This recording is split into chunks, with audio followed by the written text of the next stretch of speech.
And welcome everyone to the finals of the UK and Republic of Ireland 2022 VALORANT season. I am Divin and co-casting with me is Kubli. And Kubli, we have got the rematch again. We have the Roehampton Yetis versus the Bristol Bargraves. How are you feeling today? Honestly, seeing the rematch, I wanted to see it and I'm gonna see it tonight, that's for sure. You know, both teams, one unorthodox, one very orthodox. We've seen them do this before, but would the result be different? How do you think about that? Because honestly, I think it might be the same still. Of course, it is different. We are going to see the best of 5 now. So it isn't a best of 3. It's a best of 5 now to see who's going to be crowned champion of the winter season. But of course, let's have a look at the brackets to see how both of these teams have actually got up. So we do see Bristol Bargraves, as you said before, beating 2 of the actual former champions. So do you think they're going to be confident coming into this game? Oh, they definitely will, especially since they did versus the Roehampton Yetis beforehand. But maybe since it's a best of 5, you know, something might change. 100%. We do see Roehampton Yetis, of course, going into the lower bracket after last week, losing 2-1 to the Bristol Bargraves, so they do have that slight advantage. But again, Rudy, their captain, is actually back playing this week. So is that going to change the outcome of this game? He might be the difference maker, especially being the captain. You know, maybe there was a lack of communication last time that, you know, Rudy coming back is going to fix up. And honestly, I really hope they do. Yeah, and of course, we're going to check both rosters to see any sort of differences that they have. Of course, Bristol Bargraves coming in with their normal 5. We're going to see Slicings, Denim, Sim, Sam Wolflings and Coleman. So their usual 5, nothing different. And of course, on the other side, we do see Rudy coming in from the last time. Of course, there was a bit of replacement. So we actually have both of their normal 5s. So this is going to be a good game. Most definitely, most definitely. And obviously, you know, you like seeing the Phoenix, and I'm sure the Roehampton Yetis won't disappoint you, especially with Jin being there. You saw him last time on that Phoenix. Oh. Yeah, 100%. Of course, and that Sage Sheriff, the triple kill on Split, absolutely incredible. But of course, we've got to check the vetoes. It is a best of 5, so whoever wins 3 maps out of these 5 maps will be crowned champion of the winter season. So of course, we are going to be ready. We're both excited. I think everyone's excited to get this match underway. Now, the map vetoes is actually quite different. So we do see Breeze automatically being the sort of banned to start off. The map 2, you do see Lotus.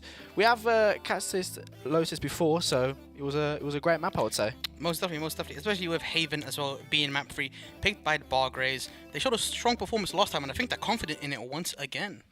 And we do see one of the maps that we're not too we're not too keen. I would say we're not too keen. We do love the map. It is a new map, so Sunset, of course, and of course the decider that it was the decider last time as well, which is Split. So a very unorthodox maps, I will say. Vetoes, of course, Breeze, a map that, of course, we haven't seen quite a lot from both of these teams, but seeing Lotus coming in back and seeing Split, so we are going to see both of these teams clash it out. Do you think it's going to be close? Obviously, it's going to be close. We've seen them last week. Incredibly close games. Very exciting to see. I'm expecting to see an overtime. Not too sure if it's going to happen, but I would love to personally see that happen. You know, it's going to be a close game. It's going to be a good match, and I just love to see it, to be honest.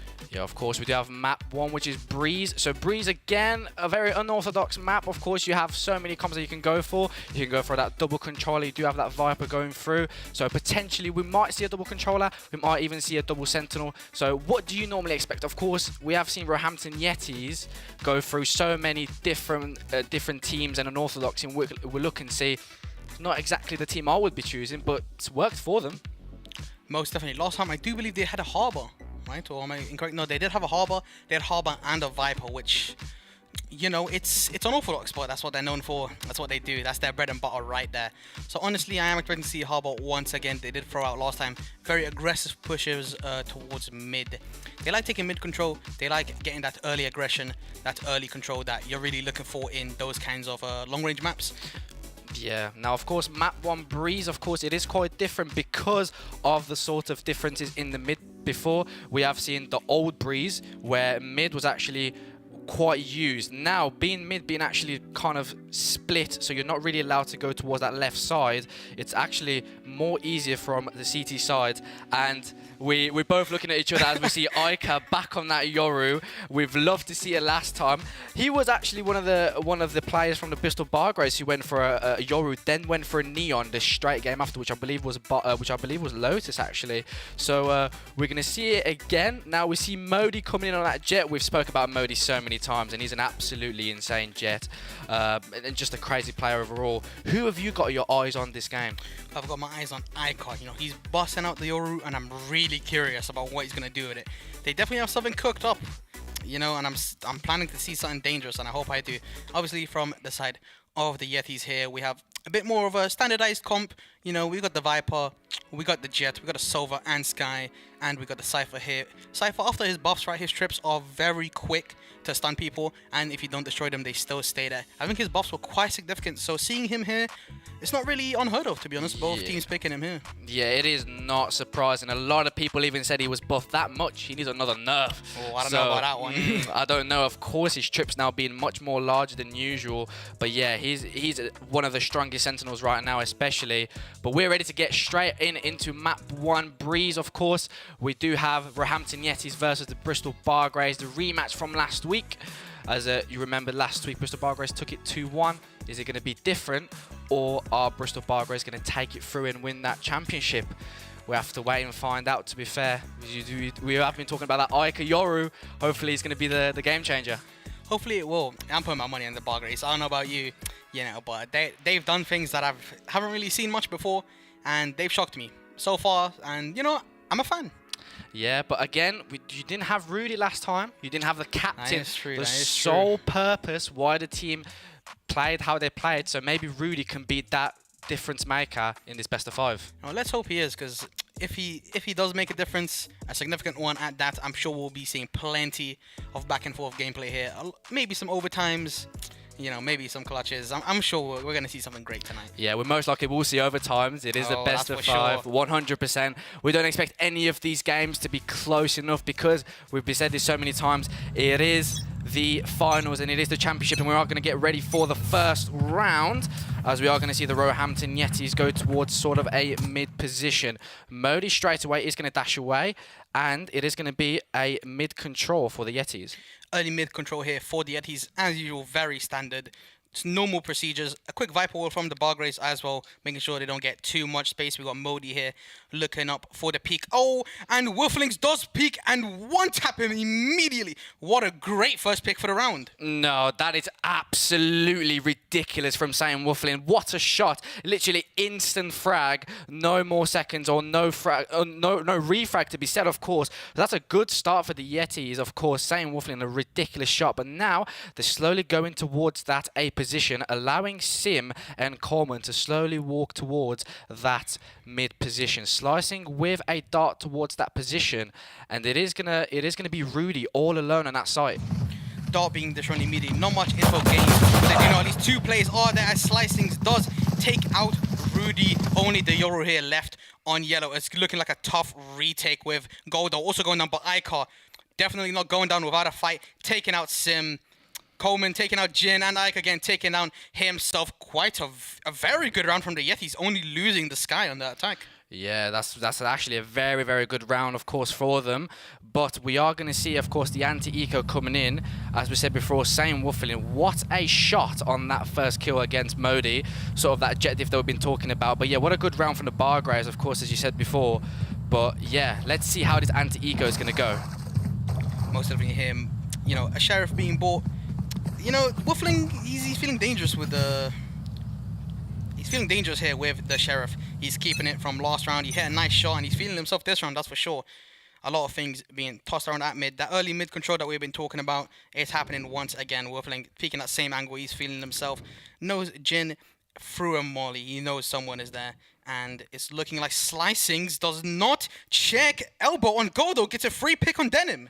Yeah, and we say that I could get a kill towards Saiyan Wolfling as well. So that's a good round coming in from the Yetis as an eco coming through. Now Sim hasn't got any sort of idea. Slicing does get one back, and Coleman. So the round has sort of calmed down for the Bargraves. But Yetis have actually had a proper chance to go around. Ica again, a double kill with the classic. What is going on from this guy? Slicing gets another one, and Slicing gets a triple kill. So a good round from the Yetis. 3 frags with just classics.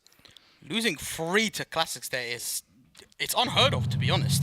I can't believe that elbow wasn't cleared in that kind of scenario. You need someone to clear elbow, especially because the Viper did throw a molly from that position. Obviously, someone was there. You had to clear elbow there. Fortunately, it wasn't really cleared that well, and it did, you know, it did eventually end up losing 3 players because of that. Yeah, 100%. And of course, we are going to see now the Yetis going towards a full buy. So this is where it is really, really necessary that I need to get this round, because it is just Spectres and it is one Vandal on the side of the Bargrays. So Modi's got to go absolutely ham. And we say that as Ica gets the first frag. So already a good start coming in from the side of the Yetis. But they need more to score that first round for them. Most definitely one player down here, the Sova, very crucial we take him out as well. A lot of info coming in. You know, that's a lot of info that's been lost from the Bargrays there. Most definitely. You know, they still have that. They have the Euro ult here ready to go. It's looking like a bit of mid control. Dog coming out, seeing the Sova there on the left cone. Still, they're just hanging around mid here. Yeah, 100%. Of course, after that first kill from Ica coming through, the Yetis are looking quite comfortable. But again, it is a full buy from them, so they need this round as clean as humanly possible. 5 out of 5 if it is necessary. Saints Wolflin almost getting that kill towards Jin. So quite quickly, they're going to go towards that B position from elbow. Sim is the first point of contact, but it is Modi here, and Jin is going to get that kill towards Saints Wolflin. That's definitely sending him. And Sim get 2 kills back. 30 so seconds left. Still into this round, and the spike should go down. A 3v3 here on site. Your ult did get popped here by the Yetis. They got all the info they need to know where all players are.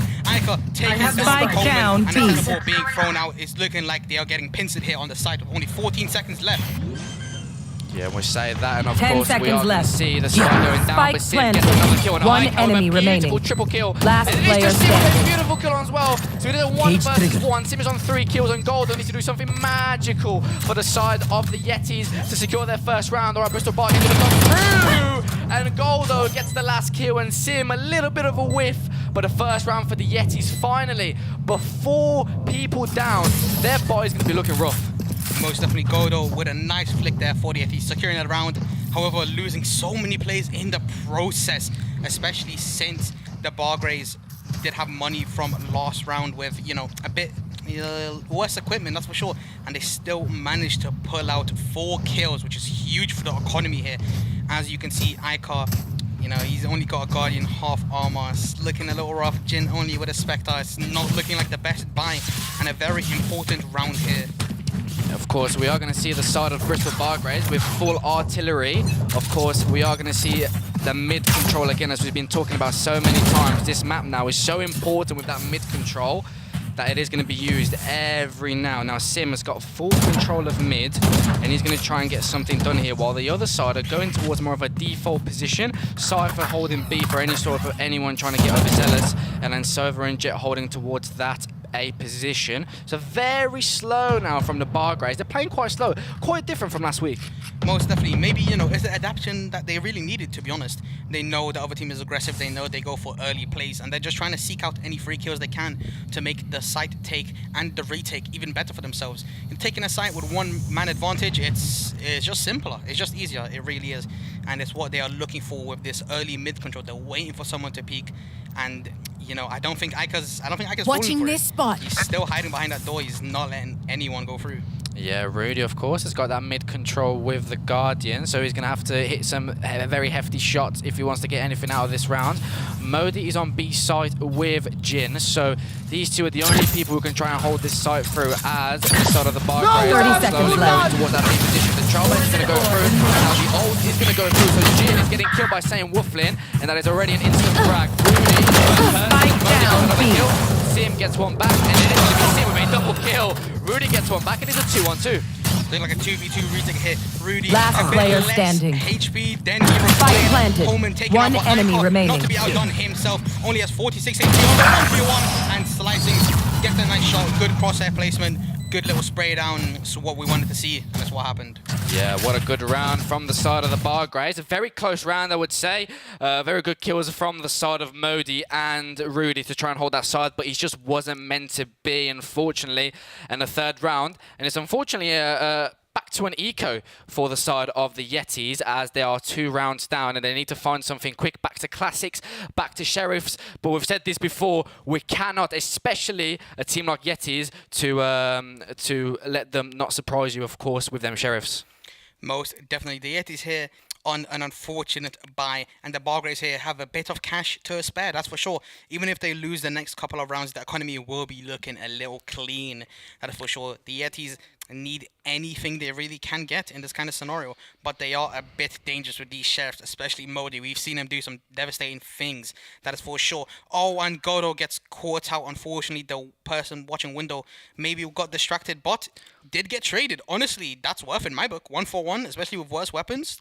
Could have been worse. Yeah, 100%, but they're trying to get that refrag because Slicing is already towards that B position, and I don't think Rudy realizes Engine either, so they've got full B control as Jet and Sky are going to go towards that elbow position. So the spike is going to go down for the Bristol Bargraves. So Roehampton Yetis are looking, realistically speaking, for anything as Rudy gets another kill beautifully, and we've seen this guy, 2 Sheriff kills already, and he's looking to get some more as the side of Yetis are slowly starting to move towards that side. Didn't get to 1 in the meantime, so 3 versus 2 for the side of the Bargraves. Trying to get any more kills, but Modi with a beautiful Sheriff kill.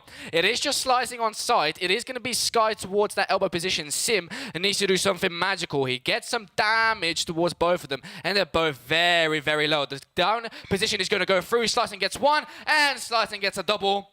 And what a round from the Bargraves. Most definitely the Sky there holding down mid, having the cross. Definitely, you know, less overplay however he wanted because he knew no one was behind him. So he wrapped around 4-3, getting that free kill on both Modi and Aiko there. Yeah, of course. What a good round coming in from the side of the Bargraves. Of course, it is now a full buy coming in from the Yetis, and we see that operator from Modi. He's done a lot of things with that operator. Of course, seeing them against the Blue Jays actually in the first week, and of course against the side of Bristol Bargraves last week. So let's see if he can do more today. Most definitely, Modi does need to pay off this operator tenfold. Unfortunately, misses the shot there. That would have been a very important pick, especially since Modi has no armor. Gets spotted by the Cypher Cam. They know he's peeking. They're not going to let him have the free pick that he really was looking for there, to be honest. Then once again, going towards mid. They love their mid control. Modi taking a bit of pre-fire. A bit unfortunate. He's backing up onto site. Ica jump spot in mid. They know people go mid all the time, and they're trying to get their info. But I'm not too sure that they got anything valuable there, to be honest, as the Bargraves are slowly pushing towards the A side here. Yeah, and we are going to see Modi now going through. He's the only sole person right now with Rudy, but he's got an operator, so he needs to be quick with the frag because it is going to be most likely a retake if he gets nothing out of this. But they're waiting. Bristol Bargraves aren't forcing this. They're not forcing this push. They're waiting for Coleman to see if he can get anything. But now the ult is going to go through. Modi's waiting for it, but unfortunately no cigar. He needs to get a kill. He's going to get a kill, and he's going to get away from it as Rudy gets 1 more as well. And that is a good round from the Yetis to start off. Wolfling with the knives, absolutely deletes Modi off the system, and he's back to the lobby as it is again Sane Wolfling trying to get the bomb. Denim is away as Sane Wolfling, what is going on? How has this happened? Coleman gets a double kill and Sane Wolfling gets another one, and Sane Wolfling with a triple kill, and it was a 5 versus 3. So if they've just clutched the 3 versus 5 in a space of what, 5 seconds? Most definitely Wolfling there with some nice placed knife shots there. Again, the operator as well, out of the hands of the Yetis. Surely that must hurt their ego and their economy there. It's quite unfortunate. A great frank from Coleman, went all the way through B, all the way through CT, and then he got the 2 picks that he really needed to secure the round. Wow, yeah, Coleman waiting patiently, even though 2 of his teammates are already out of the game, and to get those 2 kills on the people rotating was absolutely amazing. And of course, Same Wolfling with a triple kill with a Blade Storm. And we say this again, Coleman getting another kill, but now it is the turn of Modi. Ica gets one with a Sheriff. This guy has been on absolutely tear with this gun. Can he get anything more? No, he's going to TP away. So looking like a 1-for-1 trade there for the side of the Yetis. Honestly, once again, another worth trade. They have way worse weapons. Taking down a Vandal or a Phantom is way better than losing a Classic or a Sheriff. Honestly, it was worth 2 isolated incidents, so it wasn't really any team play, but, you know, good 1v1s either way, as mid does seem to be contested quite a big bit with a dog coming through. Modi here has a timing of a lifetime, takes out Coleman and gets out for free. A great timing here from Modi. And he almost gets a double one. Sim does get a refrag. So it is Ica timing. Oh, that was so close from Ica. What is that from him. He gets one through the wall, and even with 15 HP, the Ike is an absolute tear. He gets 2 kills right now, and Rudy gets one with the Marshall. It is just slicing in a 1 versus 2 Ike at a time, and it is ridiculous. Slicing gets 1, and he's going to rotate towards that B position, and it's a Sova versus Sova. Slicing there, saw him pick up the weapon, knew he was close. Quick little pre-fire, that's all he really needed. Also throwing a dart, so no early pushes comes through to get the free plant. Unfortunately, Salvo does come through, and it does actually hit him. Tracks him perfectly. My goodness, a great ultimate there from Rudy, placing it on default. You know, it's honestly what you expect, and a great round from the Yetis. Yeah, and that was a thrifty as well. That was a full eco, so what a good round coming in. But can we please talk about the shots of Ica, the shots of a lifetime? It gets through the wall. It reminds me a bit of that last week, them Sheriff shots last week, and Ica's proven himself once again. Definitely not a one-hit wonder, that's for sure. Another repeat performance from Ica. Absolutely devastating shot through the door. That's really what opened up that round. 100%, and we are going to see coming in the 8th round, and now this is where the Yetis need to build that momentum coming through. It's only the 2nd round, and because they're on defense, of course, they've got that leverage of going into the attacking side on the 2nd half. Breeze being such a massive map, it's a lot of room for error, but also room to work with as well. But now the Bargrays are moving slowly towards that B position, where is Modi and Jin. So let's see what Jin can do in this situation. Most definitely, both teams here have a very similar economy. Whoever wins this round is going to cripple the other team's economy, and they're going to secure another round for free, as the other team will be on an eco. A quick entry there on the side of the Bargrays, taking out Modi, not checking backside. Jin with a nice trade as he tries to hold sight, it just cannot, and it's looking like a 3v4 retake. Yeah, it is a 3v4 retake now. Unfortunately, Jin and Modi couldn't do nothing. Sim gets another double kill, so Sim has been on it today. Ica gets 1, but with low HP, what more can he do? As Coleman dissipates him as well, and Coleman gets another kill, and a beautiful round from the side of the Bargrays to stop that momentum from getting any deeper than it meant to be. Most definitely, the Bargrays, a classic round from them. Early aggression, you know what it is. They took that B side with quite a bit of confidence, especially taking out Modi to the side of the head. He did not expect the Jet to be there. It was a very quick entry, and it's what they needed. The Yetis here, the economy is, as I said, they got crippled. It's not looking the best. Bunch of classics. It's looking like a full save, not even a Sheriff in hand. Yeah, and of course it is, and it's just the sort of momentum, but also just the impact going through. They have no respect for the util at all. We've seen Sim literally go through the Viper Orb with literally no means to stop, and I think that's what opened the round. As we see the Trailblazer coming through from the side of the Bargrays, Jin can't really do anything more here. He's on the middle side, and nothing that he can really do. He's got classics against 5 Vandals. If somehow he even gets 1, in my opinion, to win. I'm going to be extremely surprised if he gets a single kill here. As soon as I see that, he gets 2 through the Viper ult as well. That is impossible what he just done. Oh my days, allows his teammates to pick up the weapons. Wolfling does get 2, but it's looking like a 3v2 retake with Euro being utilized to spam through the Viper ult, taking her out. It's only Cypher left. And it is Coleman in a 1 versus 2, and what a round from the Yetis. 4 classics, no guns, nothing that has been invested in that round. And I think we've got to say that is a caster's curse, I would say. Jin gets 2 kills with the classic, allowing Rudy to pick up a gun and allowing Ica to get a kill through the Viper's pit as well. And what a round from the Yetis. And even though they're on a deficit, that must feel good. That round was impossible to win, and yet they pulled it out of the bag. I think, honestly, they're listening to us and they just don't want to hear us anymore. That's what they're doing. They're shutting us down. Second, we said Jin shouldn't get anything here. He gets 2. Not 1, mind you, 2. With a classic. Wow. Absolutely disgusting. With the Bargrays looking like a tough buy for them. But they do have a Silver Oath. They might be able to utilize it to get a pick. Unsure. We're going to have to see how this round plays out, as Modi's looking for an early pick here on A. Yeah, but they're already used to that, and they've already stopped it, so they understand that Modi's got that operator going back into this game because of that thrifty. But we got to realise, Bargrays lose this round, they're back into an eco, and saying that, it is 6-5 if that happens, but we can't predict any rounds, as Modi is the only person holding this A site with Ica and Modi holding towards sort of that, Rudy, sorry, so holding towards that mid position. Now, the Bristol Bargrays, now the Viper's pick coming in from Jin, so B's most likely a no-go, so it's got to be mid, realistically speaking. Most definitely, I would have to agree. However, I do see them slowly creeping up to the B site here. I feel like a Sova drone might be... No, they already utilized it in mid. I don't know what they are planning to do with this Vipro, to be honest. Especially because it's so deep into main. They have to take so much decay damage to even see anyone to begin with. So honestly, this Skydock has to be huge to get any kind of value for the whole team grouping up B here. We do see a Sova arrow being thrown. Never mind. Decided to not use it as Viper's molly there is slowing them down significantly. Only 30 seconds left. They have to do something soon.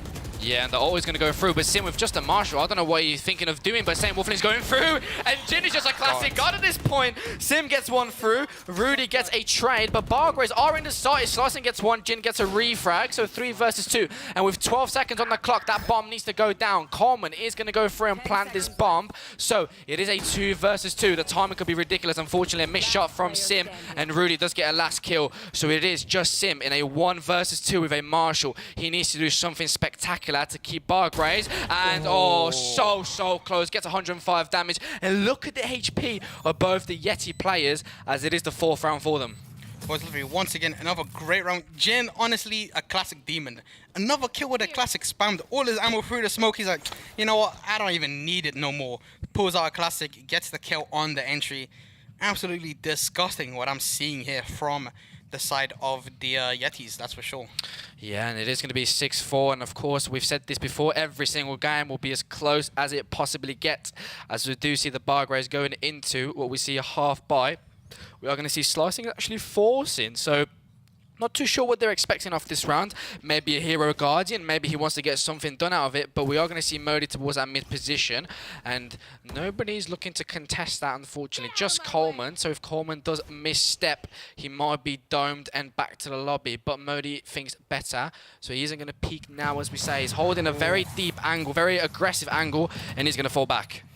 A lot of utility here being used in mid, once again to slow down the push of the Bargraves. They know they like their mid, that's for sure. They only have one player on B, they're playing retake. They have a lot towards A, they are expecting an A push here. However, the Bargraves players are slowly pushing towards B main here. It's going to be looking like a little crunch from elbow perhaps. From Coleman, he's slowly pushing up. The other players are getting ready to attack the B site. Now, how will they be able to hold this with only a Cypher? Yeah, and it is just Goldo. He has 2 trips, and we've seen Goldo is an amazing Cypher player, of course, from the last time. So let's see how is he going to hold this site. He's the only person. The closest person is Rudy right now. He has no idea there's 3 people in mid, as Rudy gets one, but Sim dissipates him with the Sheriff through the smoke. St. Wolfling, we've seen him with the Blade Storm, and we see him again, getting a kill again. So it is going to be a 4 versus 3. We do see the Yetis having only 3 players, but we do see Ica, and Ica's going in deep. Ica has no fear in this man whatsoever. Sim has 18 HP. The flash is going to go through, but he's not going to check. And unfortunately, Japanese Devon gets him killed. A 2 versus 4. Sim again with a Sheriff, and Sim absolutely decimates every single person. And wow, that is ridiculous. An absolutely disgusting round from Sim. The Bargraves were on quite a sad buy there, that's for sure. They only had one decent weapon to their names, that's for sure. And, you know, they put it out of the bag, that's for sure. A very early pick there with the Jet ult. He right-clicked it. It wasn't even risking the left clicks. He knows, I'm in your face. I'm going to kill you with this, and I'm going to take your weapon right after. And that's exactly what he did. The Yetis here on half armors, and they do have full armor on Modi as he's 1 away from his ultimate. I do believe they will be trying to fight for that orb in a main. Yeah, and we see so many of these thrifties just happening for no reason whatsoever, but we see these Sheriffs going absolutely ham. Sim with a triple kill to get that thrifty, and it is down to the Yetis to get a 5th round and potentially make it close. Of course, they do have the advantage. They're going to go to that attack side, and we say that Jin, they played so aggressive then. They literally went all the way to elbow. Jin gets another one. Slicing gets a refrag, so a 4 versus 3. Slicing's again trying to get some information with that ult, but nothing to be said. As his ult is going to go through now, Rudy's the only person on site, gets one, gets a double, and what a round from Rudy to get it sorted, and Rudy with a beautiful triple kill, and it is 7-5. What a close half. An incredible hold from Rudy there. That's the captain plays right there. We were missing him last week. He's coming through this week, that's for sure. Not letting anyone get through onside. Gets one, gets two, and dodges the ult very nicely. Now, this pistol round is going to be very important here, that's for sure. As it's 5-7. If, you know, the Yetis manage to win this round, you know, they're going to secure the next one. Unless they, you know, fail it miserably. But I don't think they would, honestly, with the way they're playing tonight. Yeah, 100%. And of course, it is the pistol round. So both of these teams need this pistol round. Of course, if we do see the side of the Yetis getting that round through, it is going to be a potentially anti-eco after, and it's going to potentially be 7-7. So this could become so close. Of course, we are going to see Rudy going through, getting the dart through towards that side. Same with he plays so deep. Oh, that's good damage towards Ica and Rudy. They're both so low, so they're lined up, I'm pretty sure. Same with him does get dissipated, unfortunately, and Ica gets rid of Denim, so that's already side cleared. Absolutely immaculate entry from both duelists. A shock dart doing significant damage. Rudy being 1 HP. Oh, the bounce barely misses. If he bounced it correctly, he could have gotten a double kill on Icon and Rudy. Would have been huge for this round, equalized it. But slicing don't matter. Using no util gets two, but unfortunately, the player advantage from the start of the round was too significant for them to hack. Yeah, and what a good round from the Yetis. Again, no fear whatsoever. Saint Wolflin had a good chance, good idea to get damage. He got a lot of damage towards Modi and Ica, but unfortunately just wasn't meant to be. And it is going to be the 6th round for the side of the Yetis and a good pistol round. But this is where it matters the most. This anti-eco, this goes through, and we are going to go into level pegging. And we weren't surprised, were we? This is going to be, you know, just another close game between two fantastic teams. Or are these Sheriffs going to go through? We've seen Sim in that last half. Can we see him again? You know, Sim and the rest of the team, they have to pull something out of the bag, that's for sure.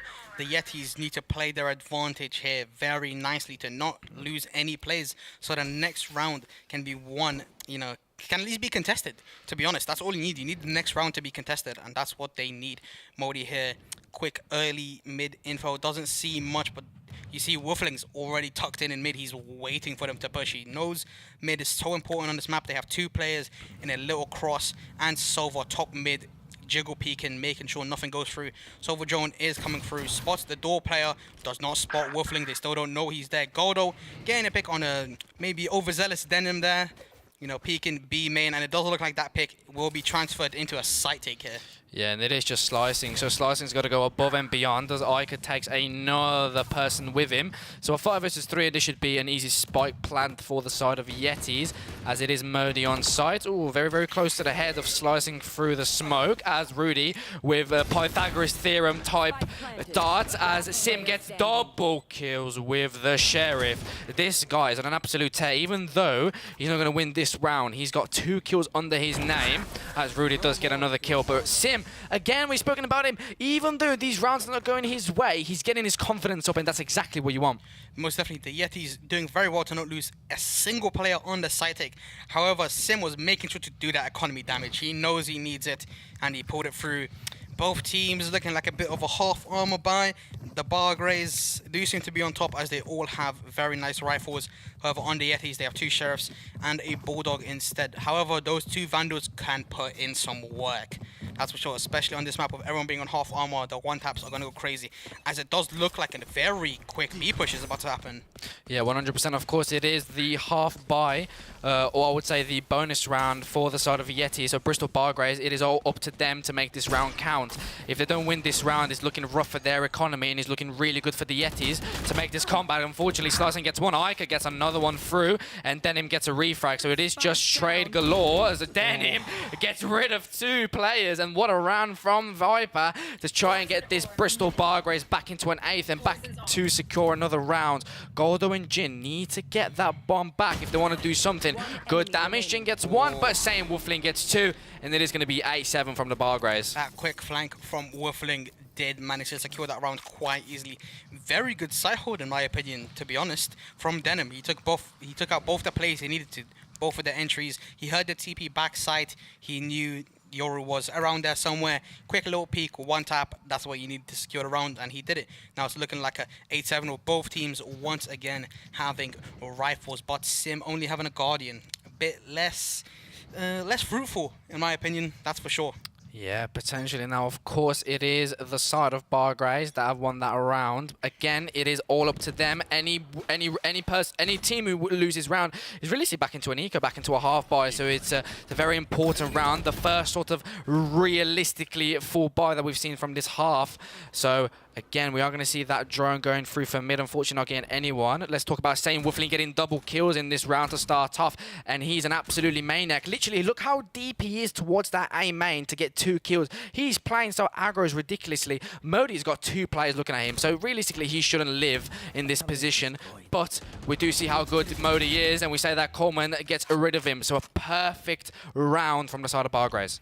Absolutely incredible teamwork there from Coleman. Getting another one, Rudy going down, only Jin being left. He's going to try to get something at least out of this round. Doesn't get a single thing. Wolfling is not allowing anything to go through.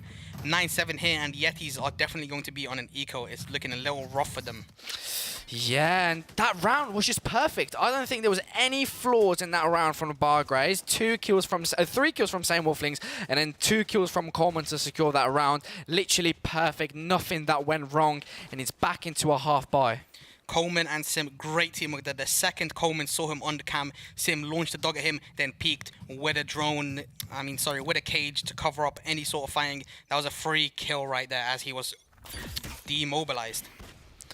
And of course, we are going to see, again, the Yetis back into an eco. So it is Bargrays' chance to extend this lead into a 3-round lead.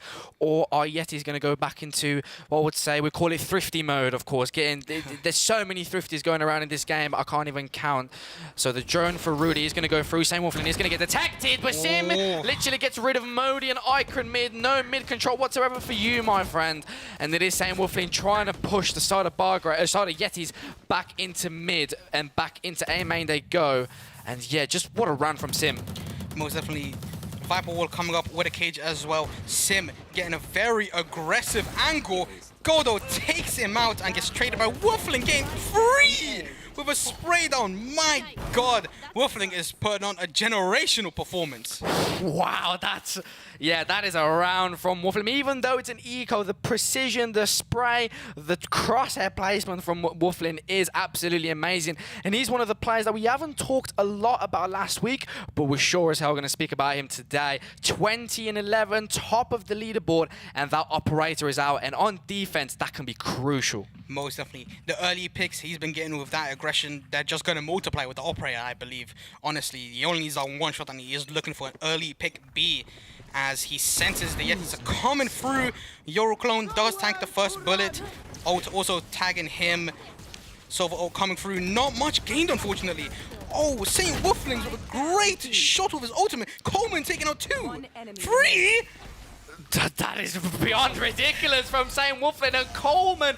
Again, the 2 duo that we've seen from the last 2 rounds. It's happening again. And 11-7, and the Yetis are crumbling. That was a full buy, and he's back to eco. The second the Bargrays won their first round in this half, they took that momentum and they just sprinted with it. And they are definitely not letting up now. It's looking like an unfortunate buy for the Yetis. They really need to crumble some economy here. Anything, honestly. They need a round. They need the economy boost. It's looking like they're forcing to be able to get anything. As Modi does have his ultimate, they could be able to pull something out of this round. Yeah, and we haven't seen a lot of Modi that we've seen before, and we need to. And this is exactly what the round he is, and he just gets deleted by Sim. Sim has been on an absolute tear today. Him and Same Wolfling and Coleman, literally everyone from the Bargrays' side.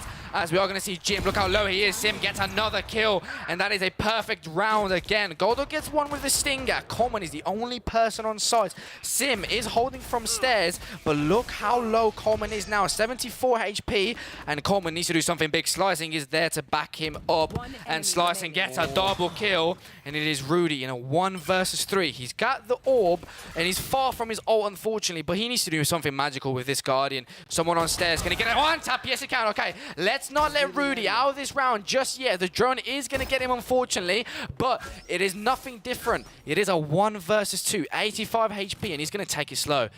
And the timing here, it is between life or death. And he's going to go mid. Will Rudy go B or will Rudy go A? Honestly, I think he's taking this vent and he's going to run through mid. I don't see many options for him. And there he goes. He only has Guardian to his name. They heard the vent.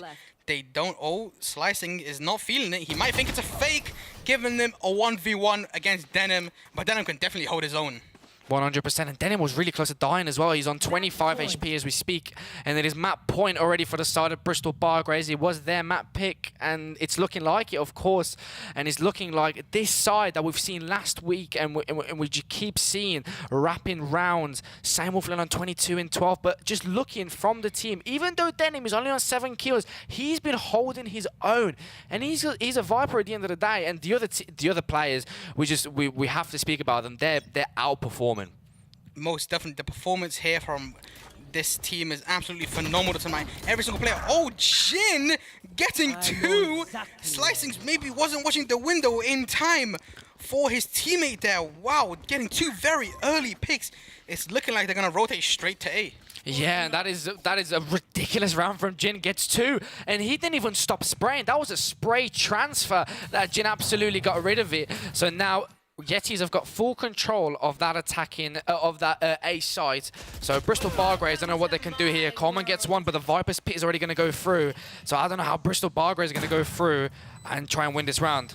The Bargraves still do have a Sky ultimate. They might be able to tag something out in the Viper, might be able to, you know, get something here that they're really looking for. They do have money to spare, and it does look like they are going for this round with Icar being tucked into yellow. Oh, the timing of the turn is just disgusting. As Denim does take out Modi, it's looking a lot more possible now. Oh no, from a 5v3 to a 3 versus 2. How can this happen? As Sim gets another, and it is Rudy, and Coleman gets rid of him, and it's the first map from the Bristol Bargraves, and that was a 5 versus 3 that Jin single-handedly didn't need any help from his teammates, got 2 kills on that B side, rotated towards A, had full site control, and even though that happened, Bristol Bargraves came back. The Bargraves showing an absolutely phenomenal performance. Did not let anything let them down. They won that first round on the second half. They took the momentum and they just ran with it. They just ran with it, of course, from the first round where they won that. When they won that side, coming back after 2 rounds completely lost, and just racking rounds 4 or 5 in a row. And of course, map 1 breeze goes towards Bristol Bargraves, but we're going to go straight into a break as we do have map 2 Lotus. We're going to come back. I believe before that break, we do actually have a bit of replays. Oh, apologies. I thought we do have some replays, actually. So we are going to go through some replays of that first map, which was Breeze. Of course, apologies from my side, of course.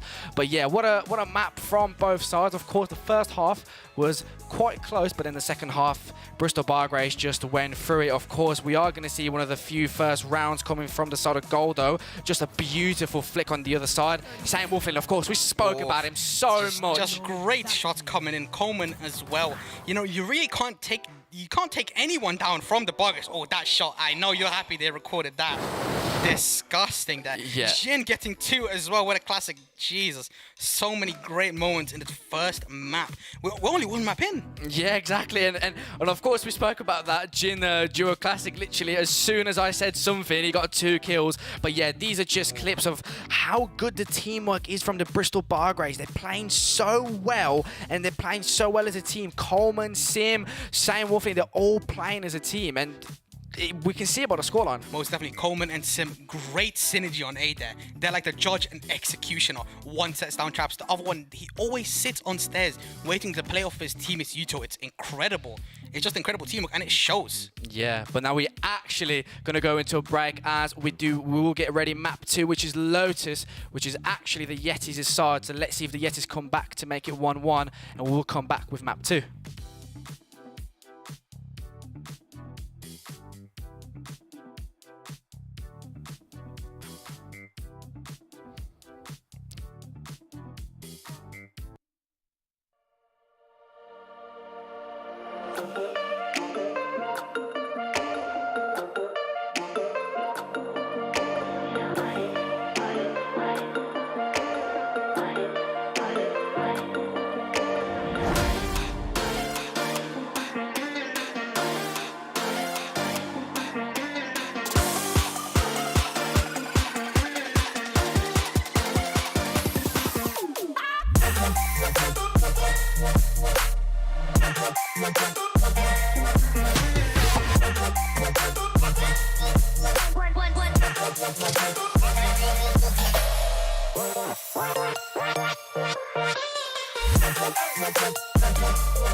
And welcome back everyone to the finals of University Esports UK and Republic of Ireland 2023 Valorant Winter Season. It is Divin, and of course back with me it is Cubley, my co-caster. And what a first map, 13-7 to the side of Bristol Bargrays, and map 2, the pick of Yetis, we've got Lotus. Lotus, we have seen Lotus from them before. Unfortunately, it didn't really work out for them last time. They picked Neon last time, didn't really get the value that they were perhaps looking for, to be honest. And of course, yeah, first map coming from the side of the Bristol Bargrays. But yeah, what a map from them. They did so well winning that map. That map 2, of course, Bristol Bargrays. You've said this before, and we're going to say it again. They didn't look the best on Lotus. So maybe we can see something different.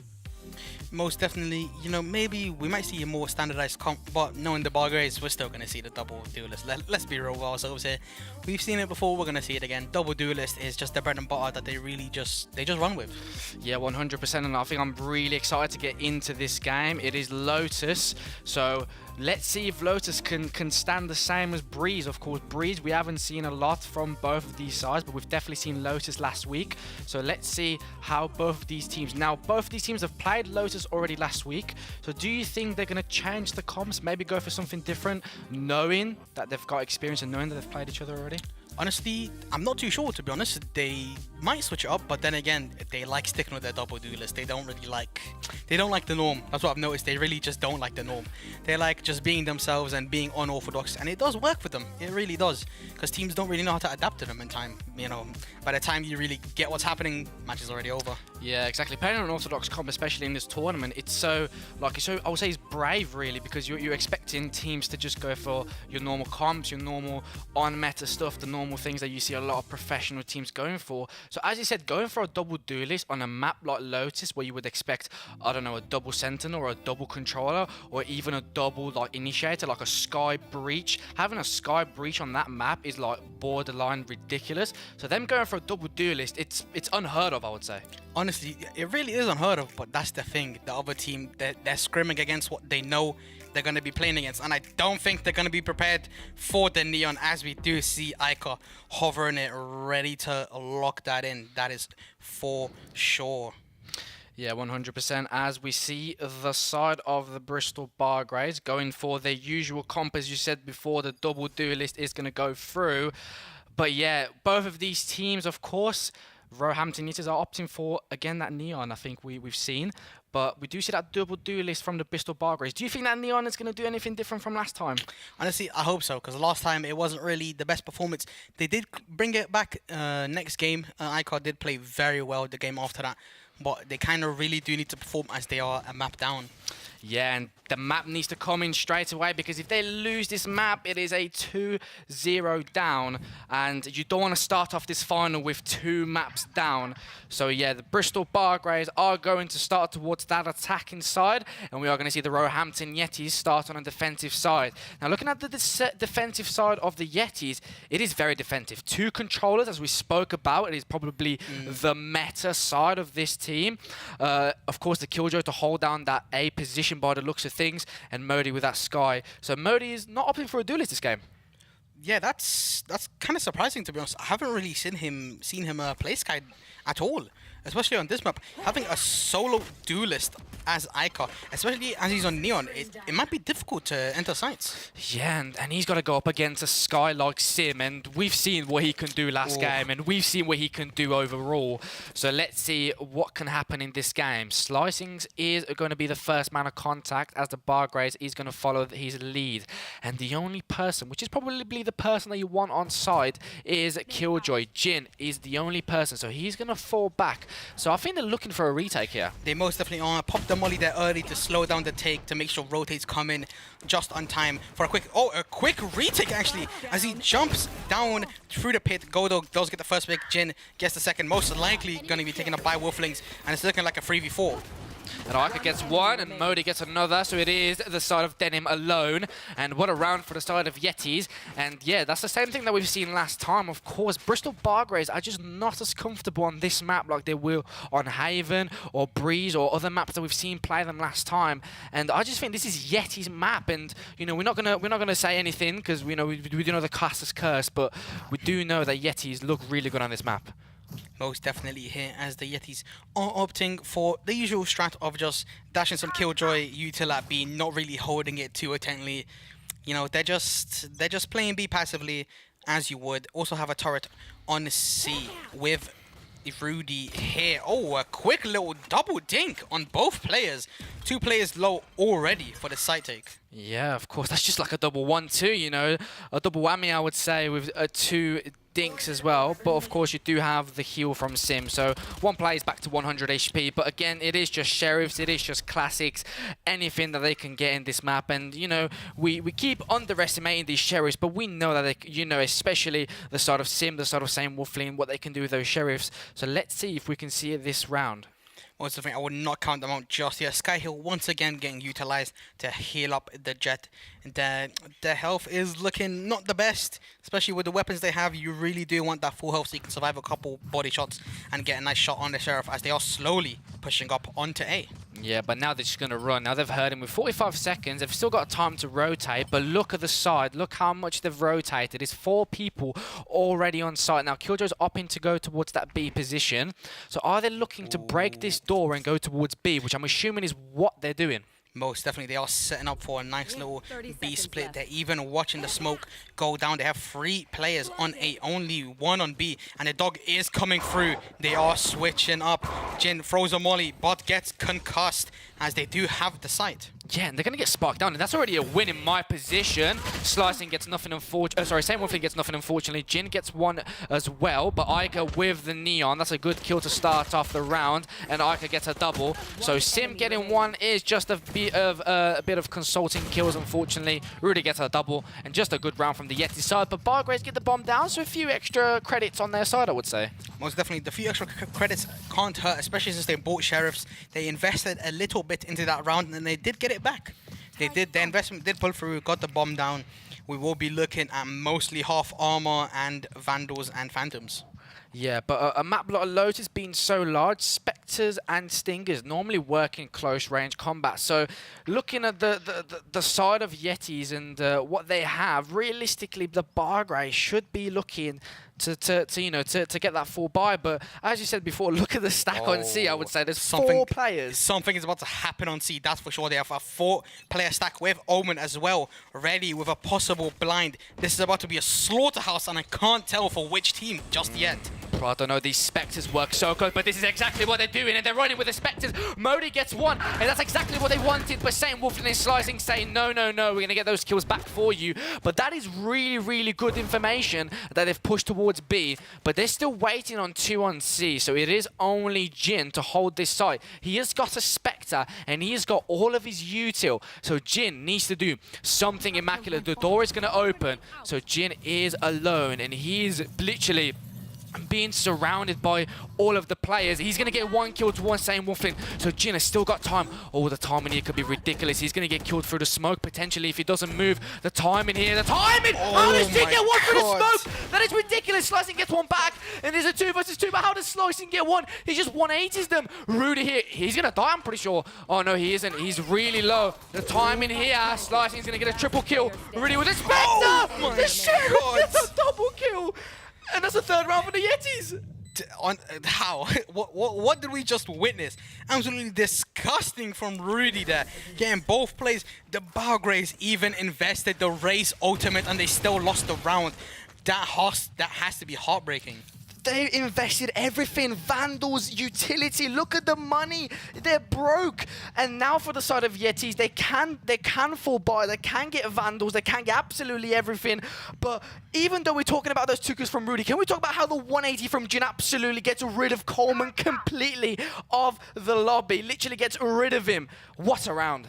Most definitely, Jin being a very key player there. Popped his mollies early once again to slow down the push. That's all he's been doing. He's been slowing it down, waiting for the retake to happen, and it did spectacularly, might I add, as it does look like they are slowly pushing in to be. The Bargraves do have some shotguns here, and it does look like they want to take that early aggression and hold the entrances. As soon as I say that, Slicing does just that, takes out Ica as Denim plants. Yeah, let's not get a what is that from Sim? I'm sorry, what? Warhacks confirmed, I would say. That is a complete ridiculous shot to go through. But yeah, as you said before, the judges, you can't really take them out yet because judges one-shot wonder. The flash is going to go through by saying Wolfley with a stinger. So what a round from the side of Bargraves. Literally lost the full buy, and now the Thrifty is going to go through. Unless Modi's got something to say. He's going to clear the corner. Denim goes through, and it is just Jin alone, unfortunately. Sorry, Rudy, I would say. Oh my days. An incredible shot, but only 17 HP.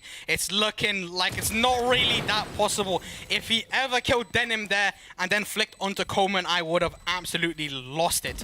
3-1 first round from the side of the Bargraves, but you know how the Bargraves are. The second they get a first round, the momentum, it just rolls down the hill, non-stop.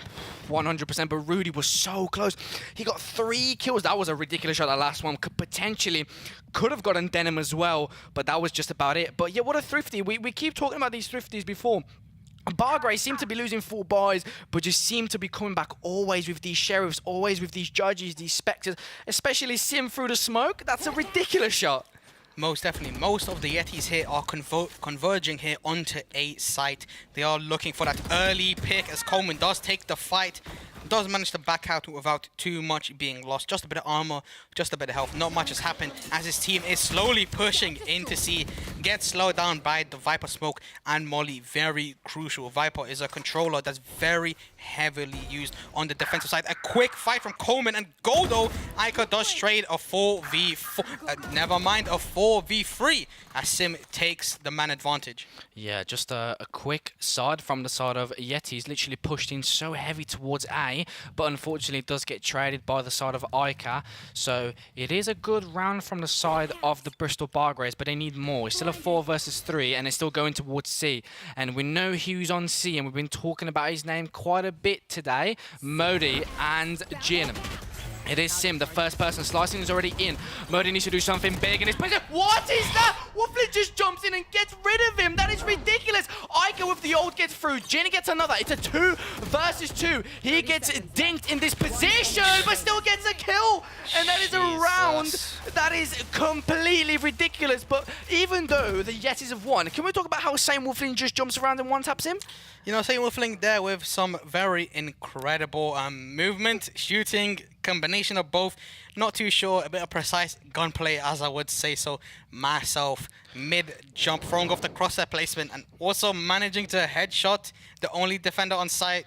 Absolutely disgraceful. Shameless behavior. Moving, yeah, just a ridiculous movement, and he just moved around his crosser left, right, and center, and just gets rid of Jin in that position. But yeah, just what a round for the side of the Yetis to go through. Even though they lost a Thrifty, back into the game, the momentum goes through. We save that, and Coleman just gets rid of Jin instantly. Coleman, being the only one with a decent weapon on his team, manages to take out one of the defenders on a very crucial pick, as the Yetis do seem to, you know, they're trying to stabilize A. They sent Omen over there, and Godo does take out Coleman. It's looking like they are still pushing A. Godo backing up. It's safe to say that he's happy with a retake, but Denim kills Modi. Well, look at where Ica is. Ica just goes through. He's like, no, I'm getting that refrag back. So Ica, we've seen a completely different Ica, a completely different Neon from last time. He's doing absolutely amazing this game.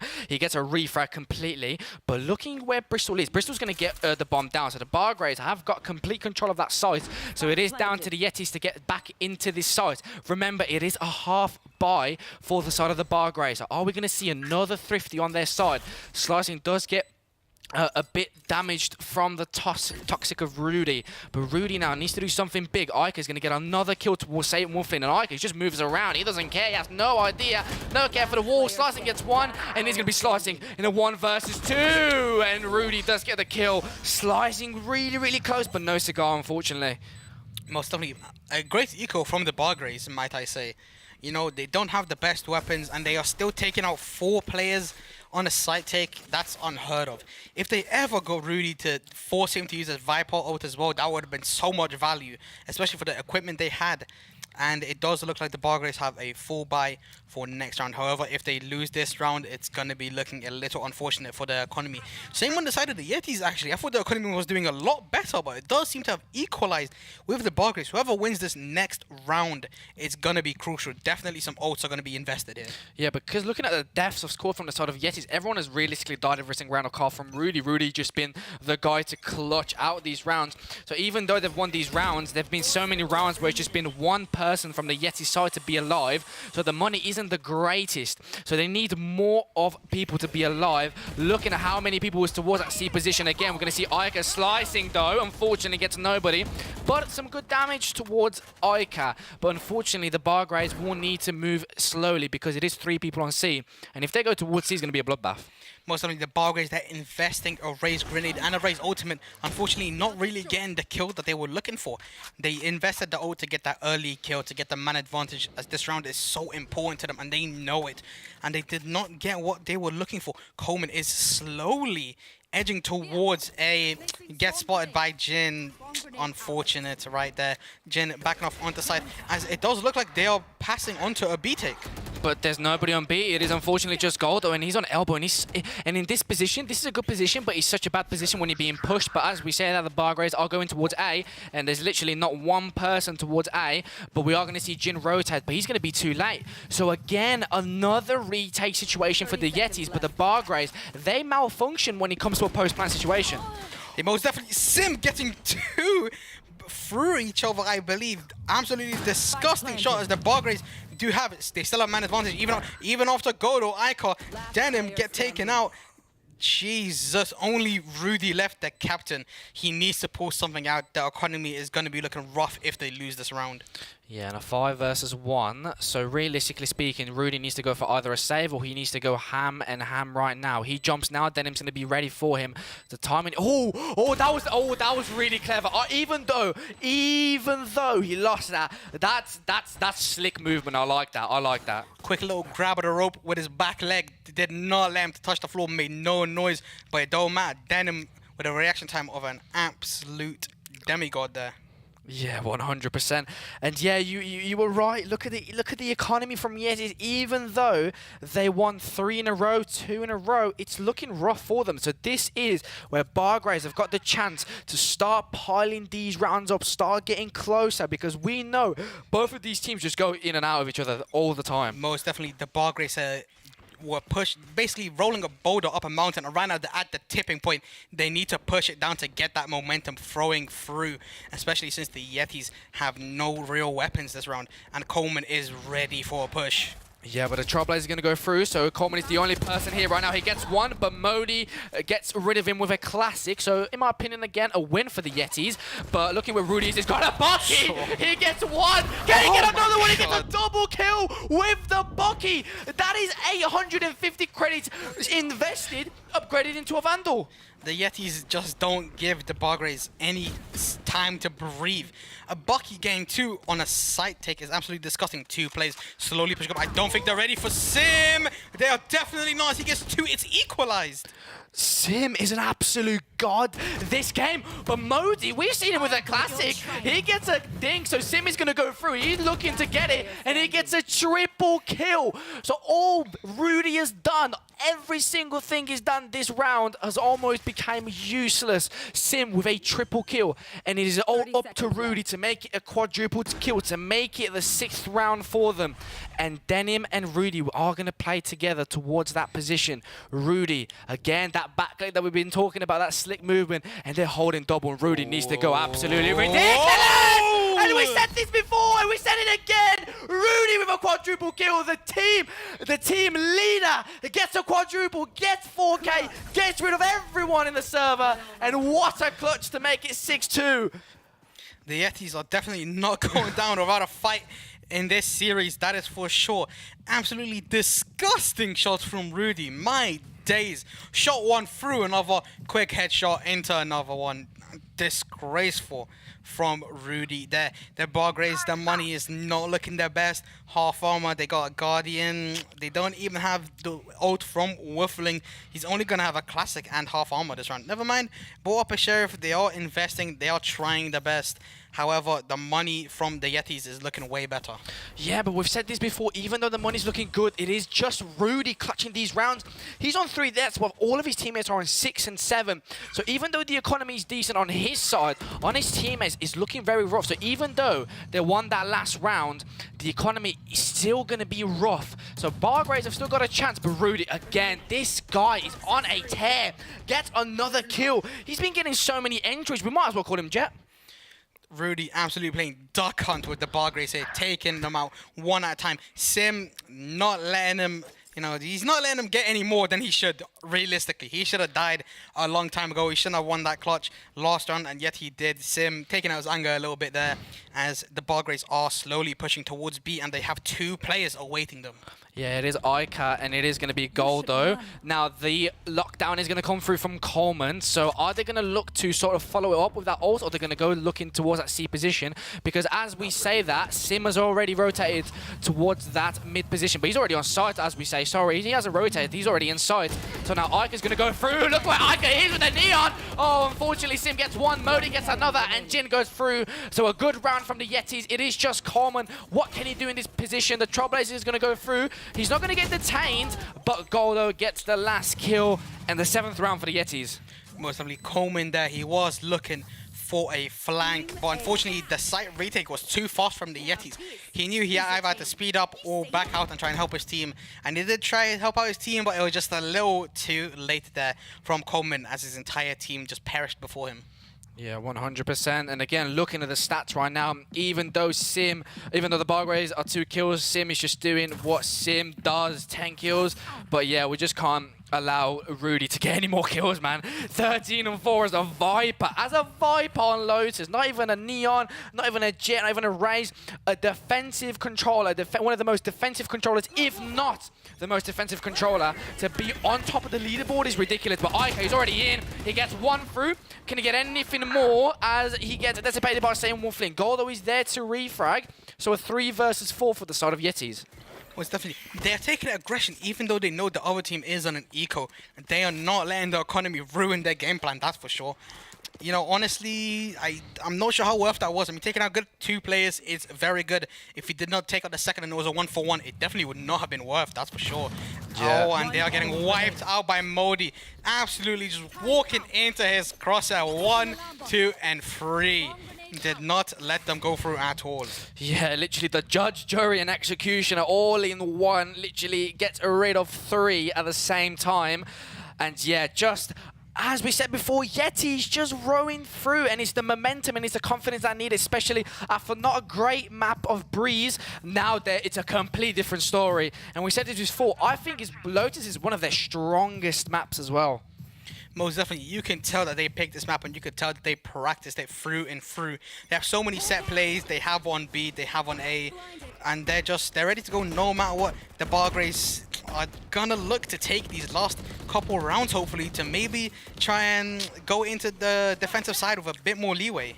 Yeah, it is Bargraves who need 2 rounds to make anything happen. Modi gets 1, but Same Wolfling gets the refrag, and that's exactly what they need. Same Wolfling gets 2 players on that garden position. He's already on site, he's fully flashed, so he's going to get traded by Rudy, but Slicing is on there. He gets 2 kills. Rudy gets 2 as well. So it is Jin in a 1 versus 2. He's got 2 nanobots on the side to try and retake this, but is he gonna know that Coleman is in that position? And Slicing gets a triple kill, and that is a good round for the Bargraves, but they need the last one to make anything happen on that defensive side. Most definitely, they are trying to get as many rounds as they could before they switch sides. They need a little bit more leeway on the defense. They definitely do, so they don't lose just 1 round and completely lose the entire map pick here.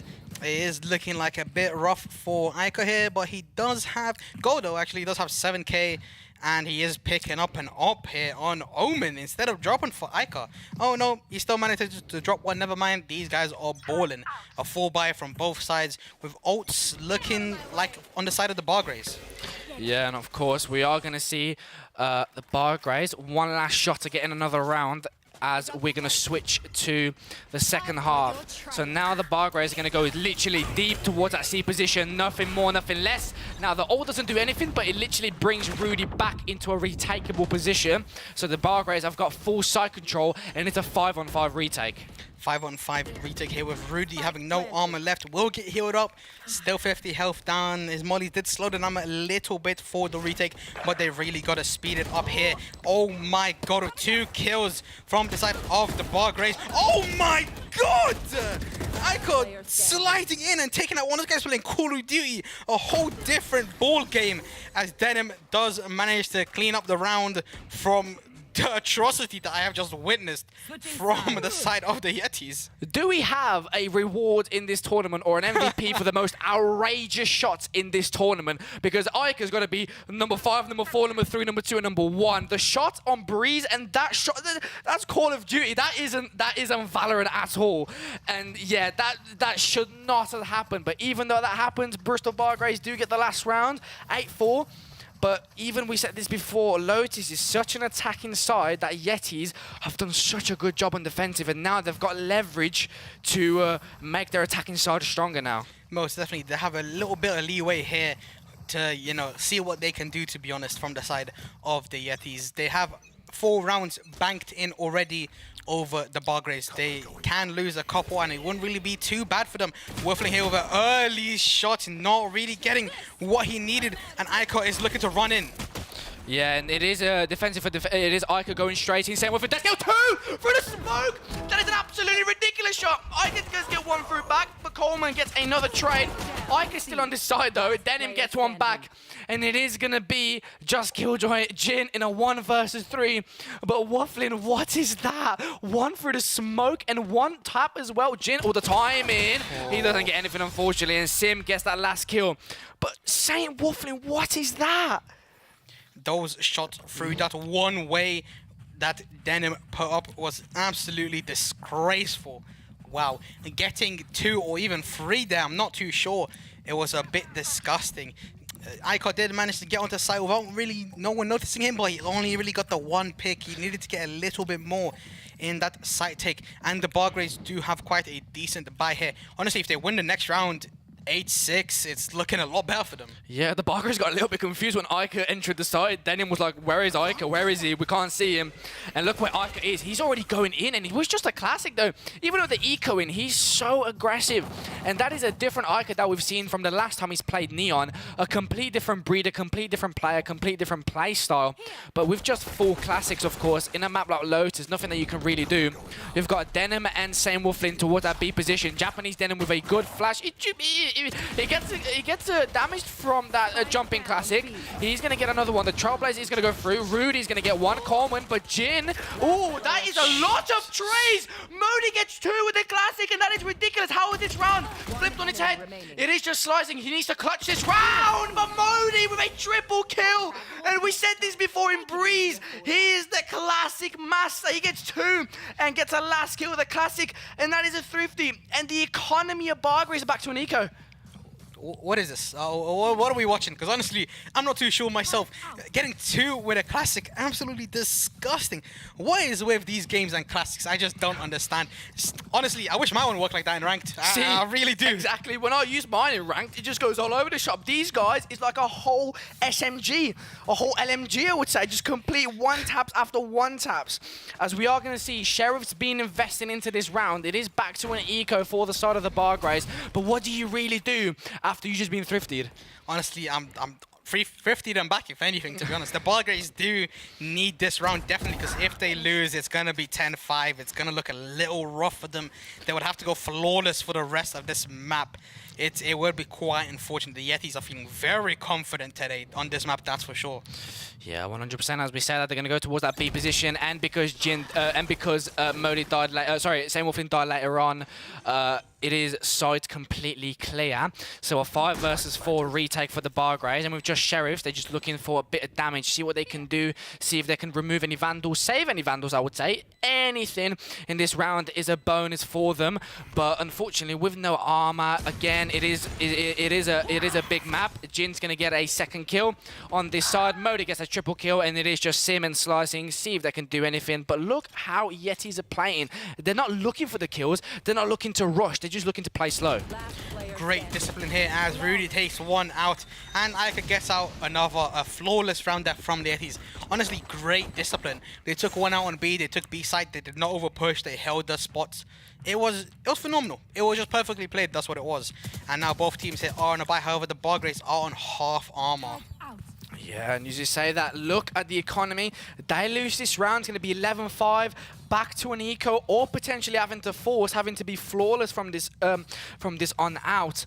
And yeah, Yetis haven't got the pressure. Look at the economy. They lose this round, they could buy for the next two, I would say.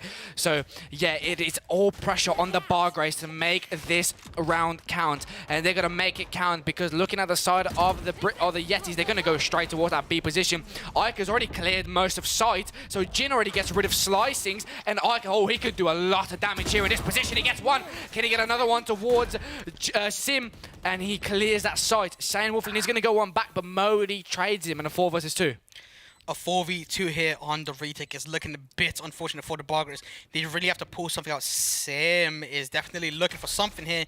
Gets mollied off. Coleman has to get something instead, but he's jiggling.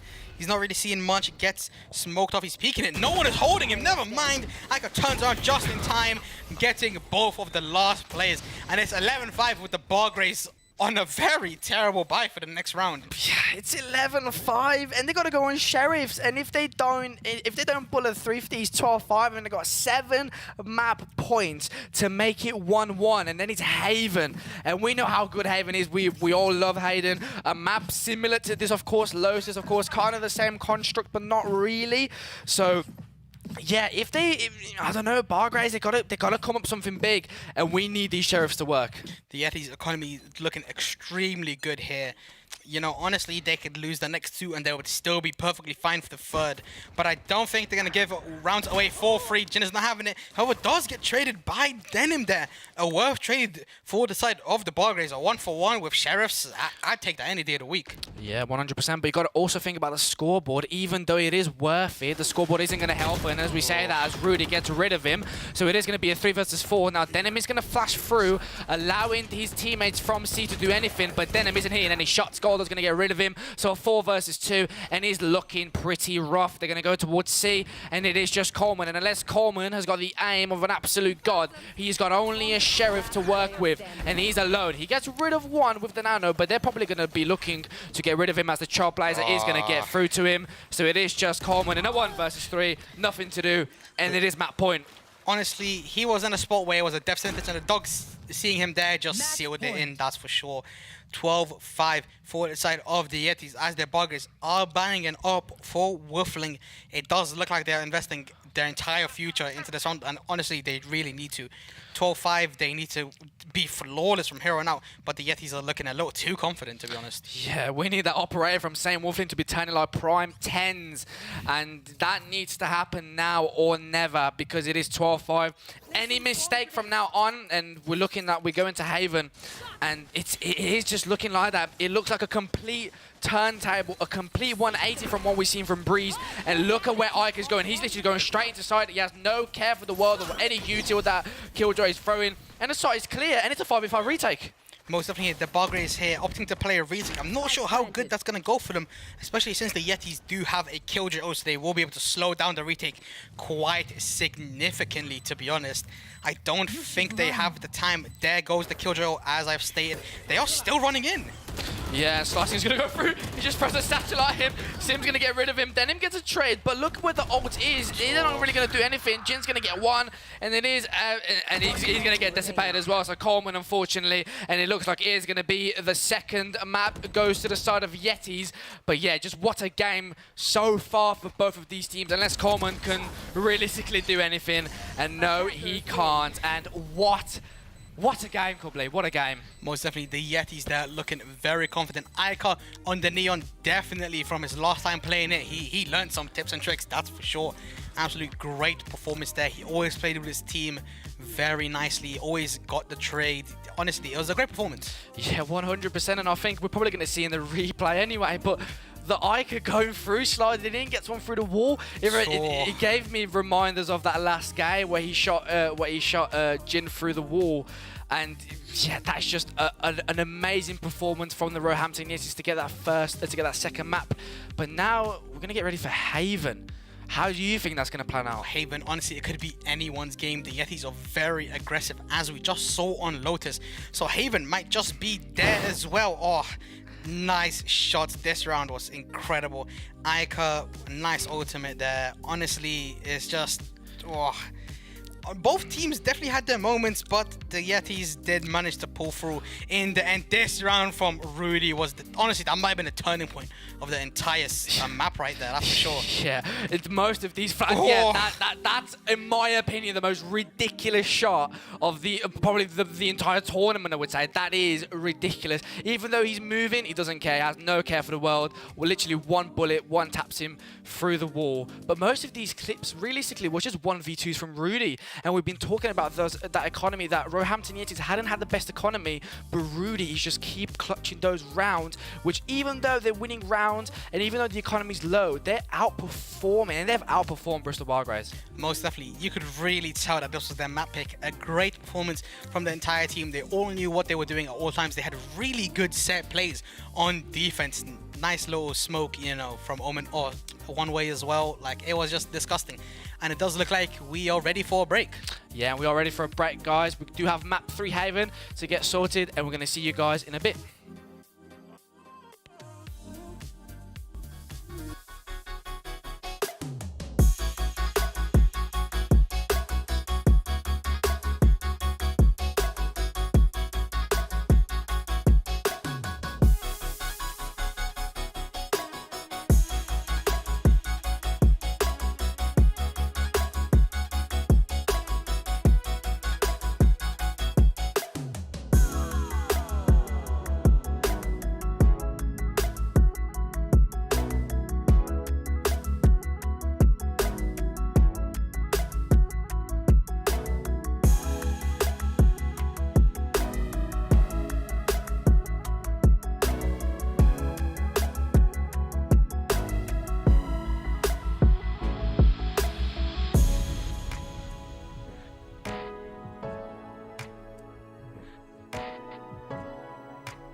You must think that I'm a restless case because I ran away, because I ran away.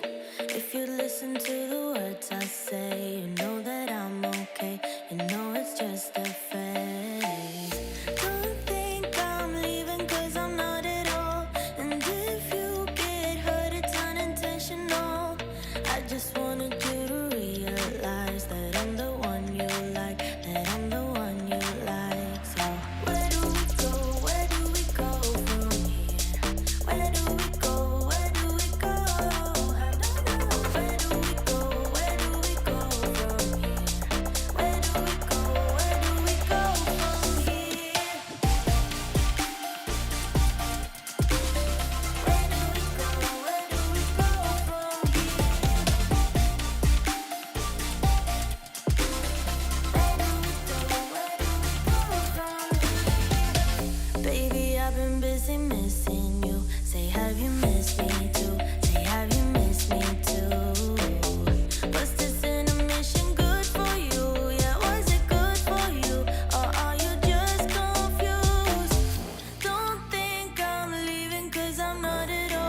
So if you get hurt, it's unintentional. And I know that what I did was typical. I just needed time to show you what you got. So where do we go? Where do we go from here? Where do we go? Where do we go? Where do we go? Where do we go from here? Where do we go? Where do we go from here? Where do we go? Where do we go from here? Where do we go? Where do we go from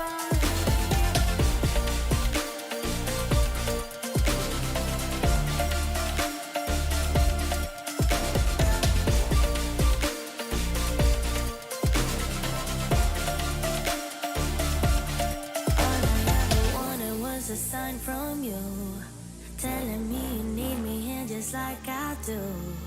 All I ever wanted was to make it through. Tell me, how about you? How about you? So where do we go? Where do we go from here? Where do we go? Where do we go? Where do we go? Where do we go from here? Where do we go? Where do we go from here? Where do we go? Where do we go? No, they're not. Super with the threat that only putting on this round of everyone, if you hate snakes, then this snake will end it here for you. Double kill versus Kyrie on the back of this fight. Cancel fast forward.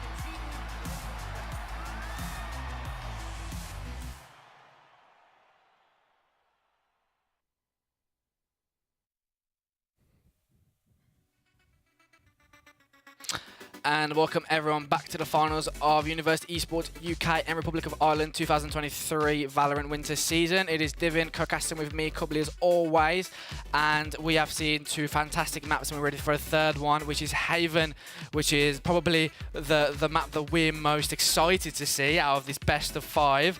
And looking at, of course, at this video that we've seen before, map 1 was the side of Bristol Bargraves.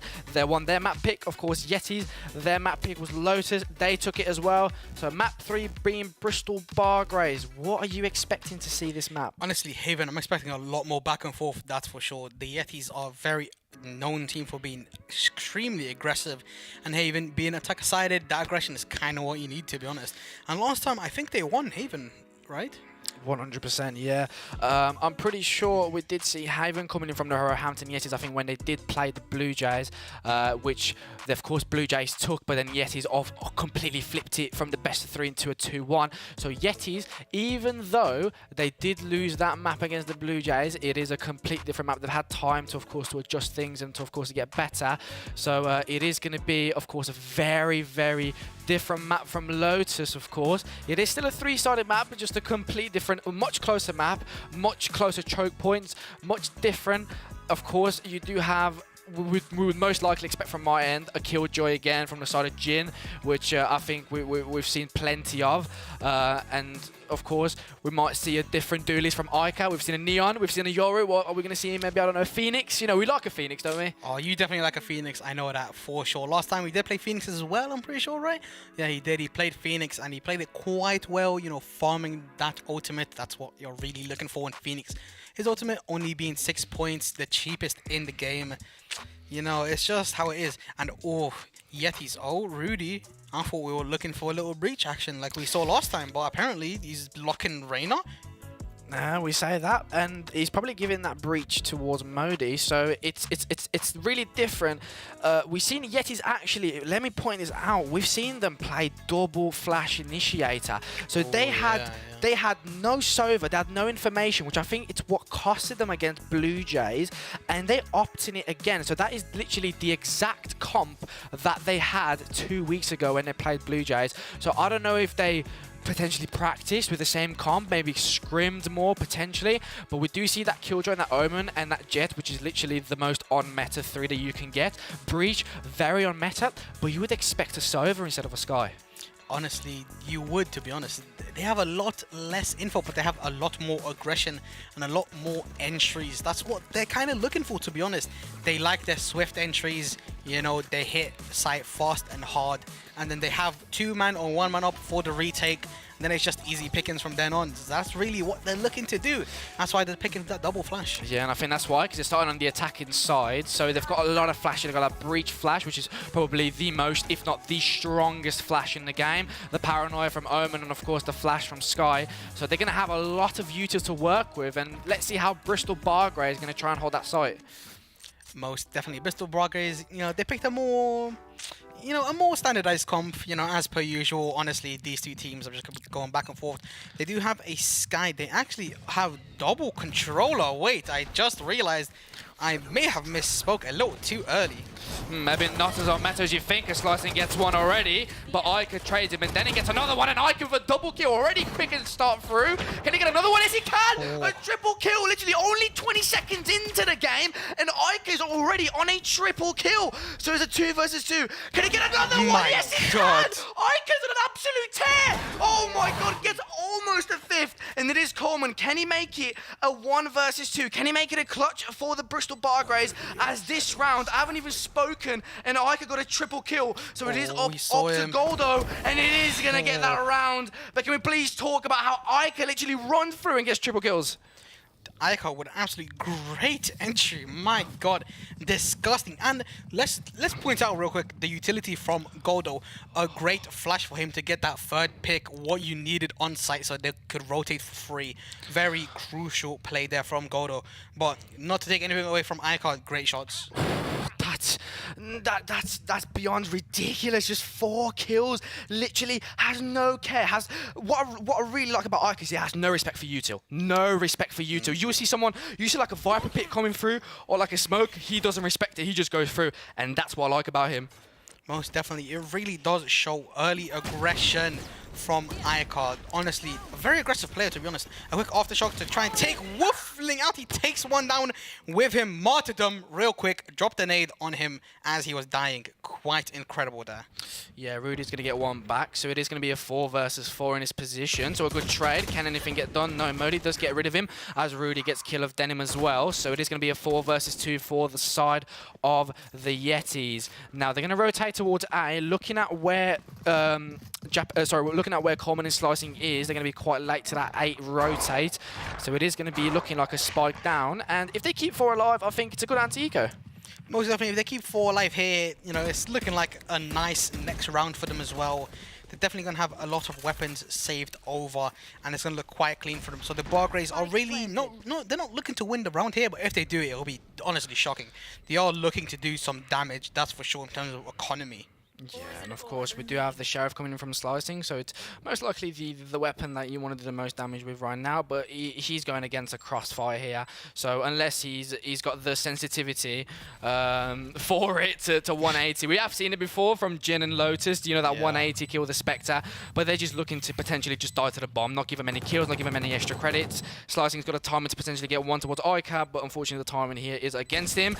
Missed shot towards him, he gets one! Ooh, that is ridiculously close towards Modi, and yeah, he's just going to potentially looking to just die to the bomb. So 2 people down, not giving the Yetis any extra credits. I would say it's an okay round for the Bargreys. Honestly, they did the best of what they had. They did not really have much, that's for sure. Getting one on the exit there, and also dying to the bomb, not giving them any extra cash. That's kind of standard. That's what you want to see, to be honest. With the Yetis only having 3 Bulldogs to their names, as the Bargreys are on, you know, they are on half armor, so those Bulldogs could do some damage. That's a one-shot headshot from a Bulldog. Yeah, because of those Sheriffs being invested into that round, they haven't got the full util and potentially the full armor to go into this round. So these Sheriffs, and of course you said Bulldogs, can really do some work right now. But again, it is a bonus, so the Bargreys will realistically need to have a clean round. Now Slicing is the only person on site with Coleman who's trying to do anything. Ica's already deep into site, and he's the one with a Vandal. Can he get anything done? And yes, he can. Oh, that is really close. Almost gets a double kill towards Slicing, but he gets that one done. So now they need to chill down. Goldo gets another one, but Goldo gets a triple in that position. Sim with a triple kill, and it is going to be Rudy in a 1 versus 1. Sim, that is a ridiculous round from him to pull back the bar grace from 4 versus 2. And it is Saint Wolflin. You don't want anyone else in a 1v1 clutch against Rudy. Rudy's got a bulldog, but Rudy is the team leader. He's the one that has pulled Roehampton. Yes, he's out of the trenches so many times in this tournament. Losing that first map against the Blue Jays, losing the first map against the Bristol Bar Grays, and coming back again. And he is the one that you want to clutch against someone like St. Wolfland. He's got all the time in the world to play, 35 seconds. And realistically speaking, he's going to go back towards that C position. St. Wolfland is playing the most passive position possible. He doesn't want to give any chances to Rudy. Now, Rudy's on site. He's going to fake. He's going to get that Phantoms. He's got a better weapon, but he hasn't got, unfortunately, the HP as much as St. Wolflin. St. Wolflin's going to go through. He's going to peek. Rudy's peeking his position. He's got a good stun, but oh no, oh, the stun. Oh, that's ridiculous. Oh, St. Wolflin really, really close to dying in that position. He's on 89 HP against 150, so this needs to be a round from Rudy, and what a round to potentially win it. And 3-0, and even though Sim did everything, Yetis have pulled it again, and 3-0 for them. A great round for the Yetis. Let's not count out Sim. Get an insane triple kill. The last one, even though completely blinded, he still managed to get him. But Rudy, as he said, team leader, team captain, he kept his cool, he kept his composure, waited for a while, waited for a push, didn't happen, so he picked up a better weapon, and he did manage to secure a round, as the bar grays here are looking a little rough on the economy. Indeed, and yeah, Rudy, that's what you want from an IGL, from your team leader, to keep his composure. And as we said this before, even with a Phantom, even with a Bulldog, he's done so much. And now they're going to go towards that B position, so playing it again nice and slow. But we know how these 50s go, Cubley. We know how many times these 50s have happened. And Denim is in a bit of a weird position. They're not looking to push, so that is a good idea from them. But Denim could have potentially had quite a good position there. Most definitely a dirty little corner there from bar grays. I'm sure they set that up purposely to be able to just hide that, especially with the worst weapons that they have. A site is completely clear, but they do hear them running through, so they are quickly trying to rotate to try and maybe take a hold on off site, but they are smoked off. Will they be able to push through it? Yes, they will. Only 2 people on site. It's looking like a fast retake. But look what St. Wolflin is not getting detained, and unfortunately gets nothing done. He misses all of his shots as Ica gets the double kill. Slicing gets 1 as a return, but unfortunately gets traded by Rudy in that point, and it is going to be a 4 versus 2. Denim alone with a Sheriff in hand. We do see Slicings with a Phantom, but with 21 HP, I'm pretty sure he's been already seen. Denim gets 1. Is he going to expect another one? Unfortunately, yes, he does, but Ica does get a triple kill, so a 4-0. And a good start for the Yetis. A little bit of a teabag there. I'm sure Aika is feeling at his most confident, especially off the last map, and a nice 8-2 performance here for the first 4 rounds. The bar grays are opting for an operator for Saint Wolfling. We've seen this before, and we're seeing it again. He's going to be looking for that early pick onto A site long. Unfortunately, I don't think the Yetis are really going to be pushing A. They're looking a bit more at a C split, bit of mid control. They just have the bot there holding flank. Yeah, Yetis are looking good right now. They're playing a bit of a default, as you said before.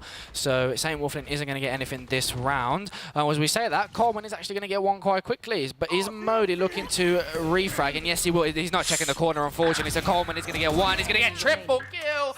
Beautiful round from Coleman. And that's exactly what you want from the Bristol Bar Grays to come back into this round, even though St. Wolflin hasn't got that position towards C to get anything with the operator. But yeah, Rudy just a bit of fun, really throwing his gun. He hasn't got really anything to do. He's actually going to get Slicing in this position. Now I say that, unfortunately, but Slicing is just a little bit tiny quicker. And the first round for the Bar Grays. Well, something. This is what the bar grays need. They really need that round. If they lost again, there would have been another eco, and it would have been very rough. However, the Yetis, they still have a very decent buy. Even though they lost that previous round, they do have only 1 bad weapon. It is on gold, though. You know, bit of a bulldog there, and only 100 credits to spare. But honestly, it's not too bad, as we do see St. Wolfling once again on A, and it does look like they're going to challenge him.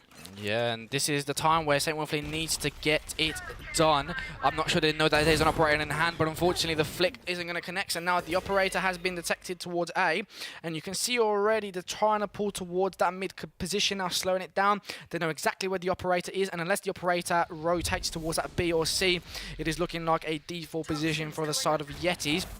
Now the Trailblazer is going to go through for Jin, so Coleman has deleted that, and he's going to hold, see if anyone's trying to look overzealous, trying to get, you know, pushes, trying to see if they can get anything done. But ooh, that is a nice little one-way going in from Denim. He's been practicing it, I think.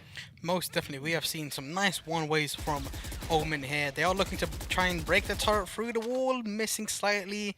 The utility is still up and ready to detect anyone there. I believe Coleman will swing off it immediately, as we do have the Yetis here just kind of holding position, waiting for any overzealous peek. They can't do anything towards C due to the Viper ult from the Bargrace, so they are looking to slowly push down A, but it looks like they have a lot of players ready to go. They have Omen on A, Link on B, ready to rotate to A. The spike is coming A, both jet ults being popped. Modi about to peek.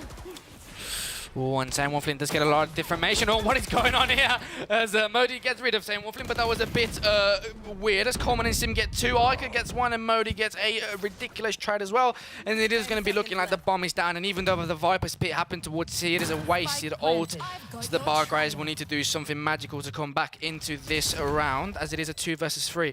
Now Coleman is half HP, and Slicing is full health, so it is up to them. They both know util, so haven't really got anything to work here. A good look, a good crossfire coming in from Modi and Ica. So really speaking, I don't think they could do any. Oh, never mind. I spoke a bit too soon. Modi gets a triple kill. Can he get anything done towards Slicing? And yes, he does. And what a round from Modi. Gets quadruple kills, and it is 5-1 for the Yetis. Modi with a quadra kill there. He also used his cabbages. He used his ultimate there to, you know, figure out where both players are. They knew both were CT. Didn't need to have anyone watching flank, so they had all of their players just ready to go for that retake. And the Bargrays, they're not looking the best in terms of economy once again. Slicing is opting for an SMG while the rest of its team has to buy up to try and secure any kind of round, as they are already 4 rounds down. Yeah, and the economy just looks rough for them as well. They lose this round, it's back to an eco, and it's that lead just slowly getting worse for them, and it's that deficit just largening up, as we said. Denim is on B with St. Wolfling, so not sure what they can do. The Trailblazer is going to go through. He gets nothing done for it. Coleman is the only person on C. That Nano is going to get through. So Rudy was getting ready for that flash, maybe potentially trying to get one of his teammates to go through. But it is a bit back to a default. But looking at the map, right, looking where Viper is, he's so deep. So Bristol Bargrays have got information and there's nobody seeing. Look, he's slowly pushing. He's going to get he's probably going to get seen by the turret. Yes, he will. So it is 3 people on A. So they're going towards A, but they're going towards a stack. Most definitely here, 3 players on A. They are definitely ready for them. All of that info from Viper pushing down C. He hits the turret. Now will destroy it. Sees no one towards spawn. He knows that they are towards A. That's why the stack is coming in. Both players getting blinded there. Ica does manage to take him out as Jin kills Slicing from behind. Modi takes the same Wolfling and Denim takes out Rudy. Only Coleman left here for the 1v4. I'm not sure what he's planning to do. The economy on his team isn't looking the best. A save might be the option, but it is looking like he's trying to get maybe exits. Yeah, but just a clean round for the Yetis. Literally went through. Sim was completely blind, couldn't do anything. Ica gets the frag. Modi gets 2 on the side as well. So yeah, just a clean. Even though the stack happened, and even though Viper pushed in and got a lot of information, it just didn't happen. And Coleman here, and unfortunately Goldo is just too quick for him. And 6-1, back to an eco for the Bargrays. And if they lose, this is 7-1, and the lead is already looking so far for the Bargrays to come back. But again, we can't say anything yet because again, we're not at the end of the game, we're not at the end of the final, we're not at the end of the half, but it's looking rough at the start for them. Most definitely here, the Bargrays did pick this map, but honestly, you can't really see it. They're a bit disorganized with the way they're playing, the way the economy is going. Once again, they are on a very shaky buy, and Coleman doesn't even have enough money to buy next round. even after buying a Stinger. I'm not sure what kind of decision making is going through this team at the moment. Maybe a pause might happen to discuss something. They need to do something here. Yeah, we haven't seen, as you said before, we haven't seen a pause this game. Sorry, this best of 5 yet. So potentially maybe like a quick momentum switch, maybe a complete confidence switch, maybe just completely choosing their, maybe just relaxing, right? But oh, they're not checking, and Waffling potentially could have gotten 2, but Goldo does get 2 in the meantime, gets 1 towards Saint and gets towards Sim. So it is going to be Goldo, literally an entry omen, I would say. Is Denim looking to push towards the smoke? Yes, he is, but he's going to get killed by Goldo. Modi gets 1 in the meantime, and it is going to be only Viper left. Coleman, I would say, in a 1 versus 4. Nothing he can really do. Sorry, Slicing, as I would say. I do apologise. It is going to be a 1 versus 4 for him, so nothing he can really do. Rudy is on site, 2 people towards CT. So yeah, just another round. Good round for the Yetis. Clean, as always. It gets killed by the Aftershock, and this is where the bar grades need to come back here. Most definitely the Ico once again, making sure his control key works. You know, he doesn't want his keyboard to falter, especially in these games, that's for sure. Ico, a very good performance. You know, his duelist is incredible, honestly, it really is. And Waffling once again gets an up. They are trying, honestly, the bar grades are really trying. They are trying their best, but they are looking a little disorganized, to be honest. They really are, as Waffling is holding down the C. This time they have 2 players on B and 1 garage. No info getting spotted on A, and it's looking like the Yetis are going to be pushing into this BB site as Slicing gets the first pick. Yeah, good kill towards Ica, especially one of the strongest player, if not the stronger player this map. But I'm not talking about Ica yet. Let's talk about Goldo. He's on 10 assists as an Omen, and he's on 8 kills. So he's on the 2nd player of the list. So he's, even though he's getting kills, he's doing what Omen does, and that's, you know, get assist, smoke for his team, and doing exactly what he's meant to be doing. As Coleman gets 2, lines them up, and that's exactly what the bar grades needed. A good kill from the start, and following it up with 2 kills, and they can't get rid of this round unless Jin and Goldo are the duo that they can't break. They need to be doing something, and that's exactly where they need to start. The bomb is already lost. Coleman has got full control of smoke, and he's got Denim on his side as well. The smoke is about to be refract, but yeah, how can Jin and Goldo come back? They still do have an Omen Blind. They are ready to peek. Honestly, if Omen blinds both of these players here in Garage, they might be able to pull something through. But Coleman kills Jin. Wow, blinded. And gets the 4K by killing Goldo there. It's now 2-7 for still on the side of the Yetis. And look, their economy is just incredible. They are just full buying immediately. Honestly, they did lose a round, but they didn't lose much in terms of money. Yeah, but yeah, just that's exactly what you wanted, a momentum switch. That's a good round from Coleman. Gets 4 kills, resets the momentum of the Yetis. I apologise, but yeah, that's just a good round and a good switch, of course. And looking at the side of the Yetis, they're going towards A again, and again they're just going. They're not going towards C. I don't think we've seen a proper C round yet where the Yetis, but I don't think they needed it. I mean, you know, 7-2, right? You've won rounds in B, you've won rounds in A, you've won round in Garage. I don't think they just don't want to. They don't want to hit C, and I think just maybe just Saint Waffling just getting really unlucky with these peaks, unfortunately. Most definitely. The Bargers here are opting to play more of a retake on A, as they do have the Killjoy ultimate. So it will be looking like a retake on A. Slowly, the Yetis are pushing up. They are using their utility quite well. And they know it, honestly. They know it. They're calling it. They're on A. They're planting. And I do believe both Killjoy ults will be seen this round. Yeah, and of course now the spike has been planted. It's a 5 versus 5. The Sim is going to use, but look where Ica Modi is. They're looking to play heaven here. They're looking to play deep, but no, Slicing gets rid of him. So it is going to be Modi close. He needs to do something magical. Yes, he does. He gets 1. Going to get 1 towards Saints. Yes, he does. Going to get a triple kill. Oh, that is so close. Rudy gets rid of him though, and it's a 1 versus 2. Sim, Rudy gets 2 kills in the meantime, but let's not get rid of Sim. Sim's just going to go for the defuse. Can he get half done? No, he can't, as Goldo gets rid of him. So an 8-2, but what a round from Modi.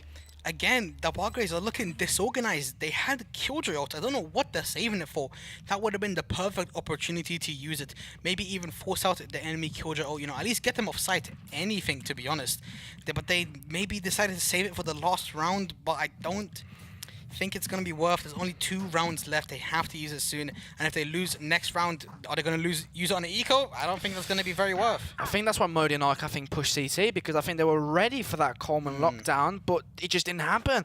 So I think they did have a bit of an idea that maybe that ult was going to go through, but unfortunately not happen to Sim somehow. Okay, right, let's not talk early. Slicing and Sim, literally 2 kills in the span of 2 seconds. One with the Marshal, one with the Vandal. So Roehampton Yetis, even though they've won the next round, the last round, apologies, the 2-man down in, what, 10 seconds? Honestly, I wish we would have seen that shot on Sky with that Marshal. That was probably disgusting, honestly. But a quick 2 picks from the side of the Bargraves. The Yetis are trying to get some kind of control, maybe break some util, anything. They need to take some map control here. Yeah, and it is going to be Denim alone on that garage position. So the ult is going to go through from Modi, and I'm assuming he's going to pick with it. So that's actually a good pick. Oh, wait, they're not checking left. Yeah, they are, but Denim somehow still gets one. Even ulted, he still gets one. Modi gets one. So, okay, Slicing decided to be pushing through the box. Apologies. Now Goldo, but looking where the bomb is, it's halfway through. He does still have his Omen ult, and I think that's what he's going to be using to grab it. But Coleman's probably gonna. Oh, that was almost the whiff of the century. Calm down, Devin. I saw you almost fall because of that. Yeah, let's not speak about that, but oh no, Coleman. He got the kill. That's good. He got the round, but imagine if Goldo did a 1-2 left-right, kills him. And, you know, we talk about predicting these rounds. We talk about a caster curse. He could have potentially even won the round at that point because it's a 1-on-2. His teammates are so far from C that Denim has got the time in the world to get that kill, reposition, do that round differently. And now it's the last round, and Yeti's a really, really good half. If they get this last round, it's looking really good for them. It will be looking very good for them. The Bargraves opting to use their Viper ult very early for that C control. However, the Breach ult will push her out.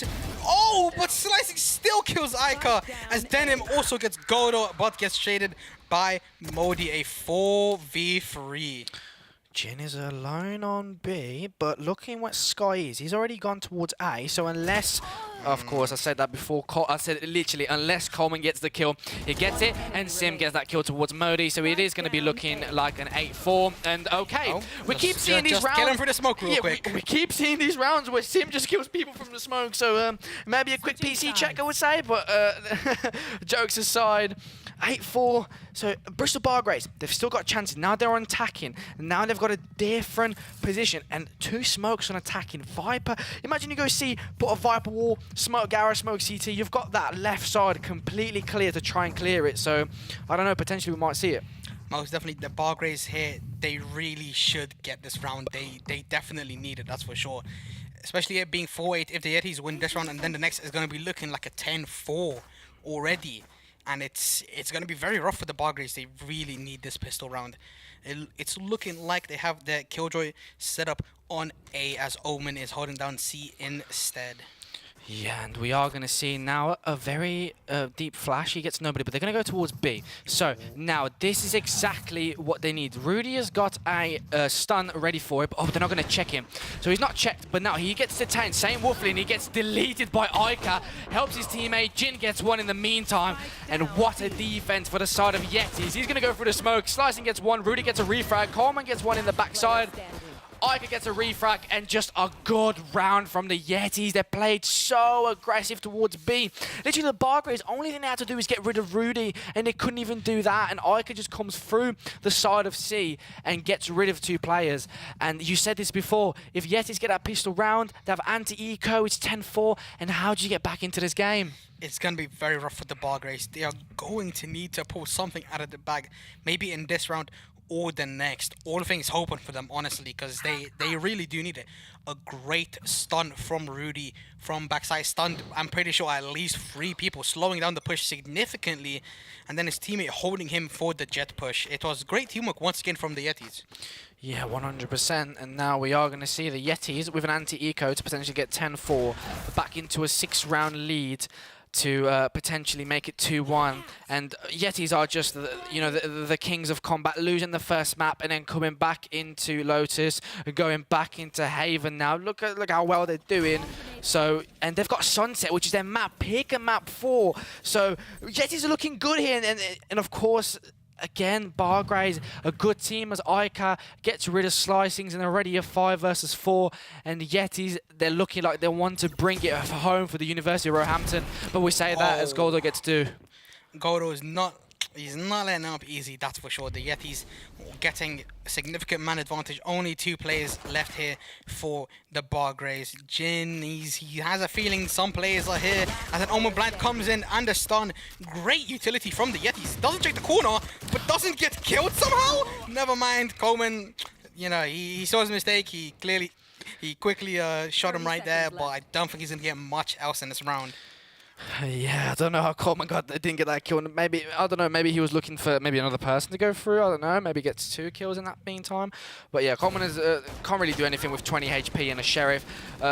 You know, they're going straight through. He gets 1, okay, but gets 2 in the meantime, but nothing really, as it is going to be 10-4. Now, this is where the buy round comes in from the Bristol Bargrays, but look at their economy. They have to buy half armor again. They don't win this round.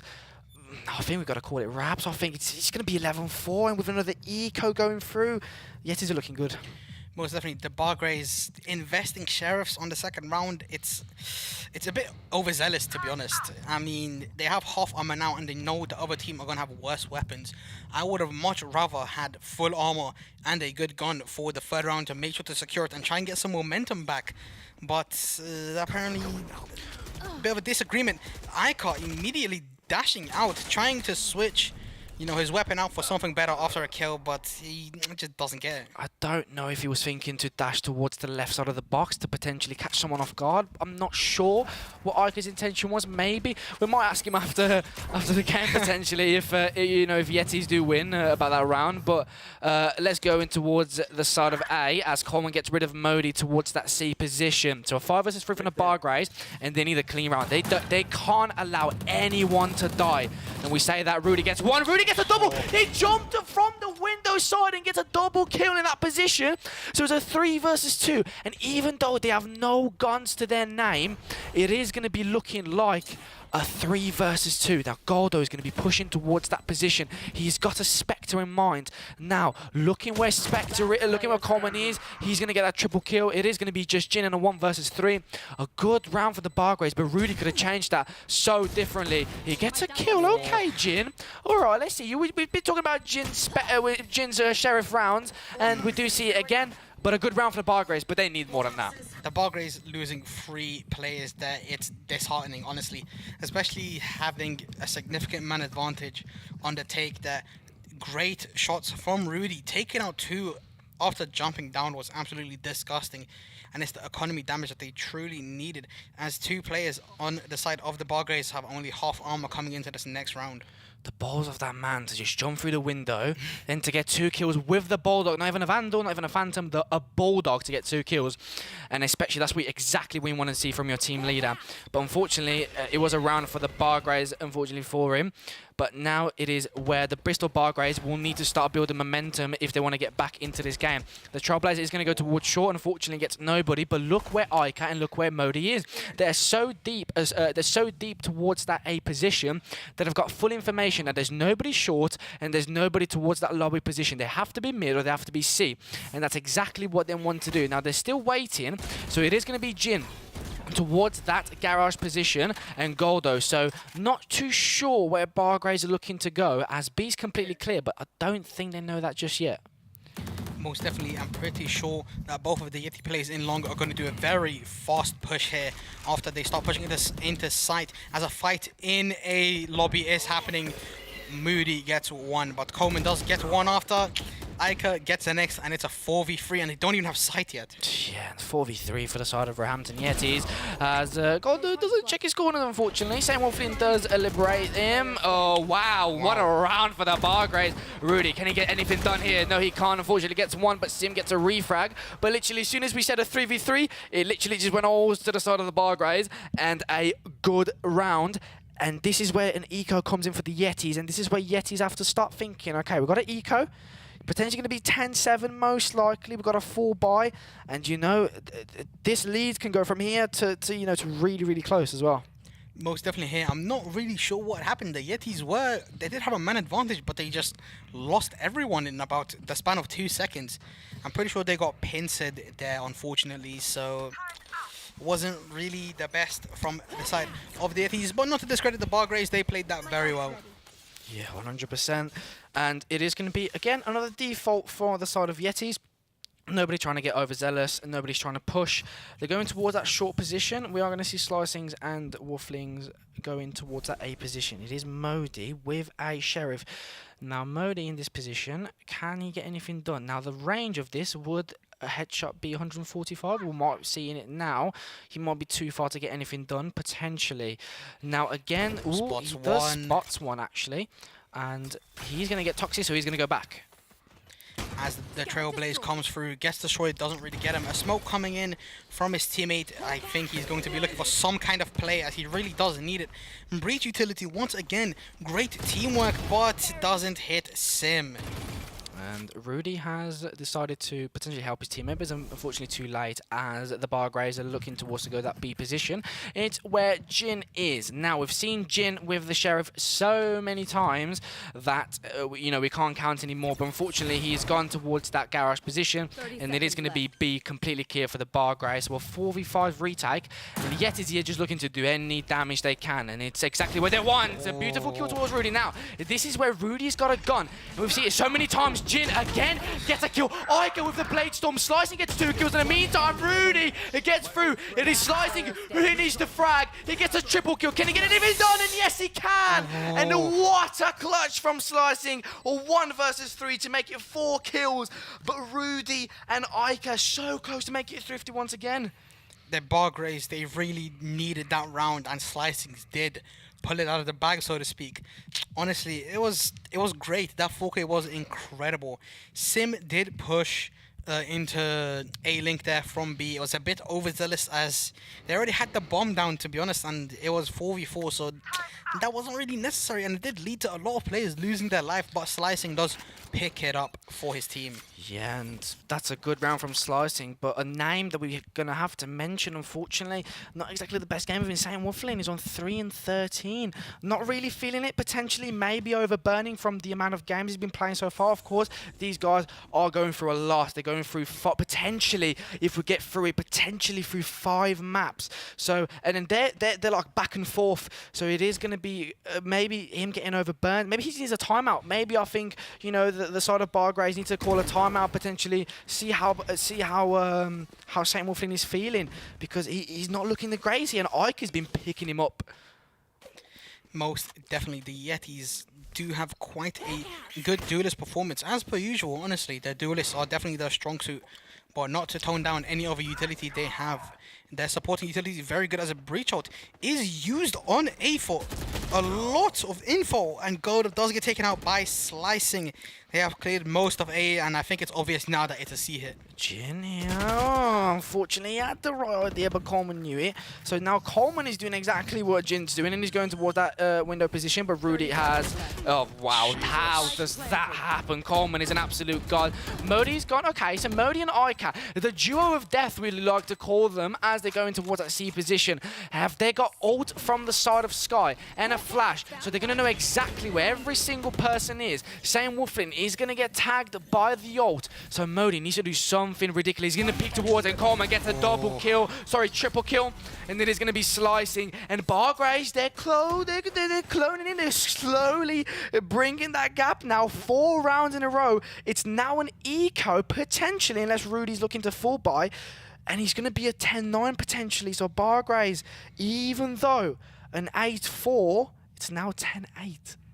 Most definitely. That's what they needed. Honestly, they needed that momentum, and the second they got their first round, they ran with it, just like they did in the first map of the series.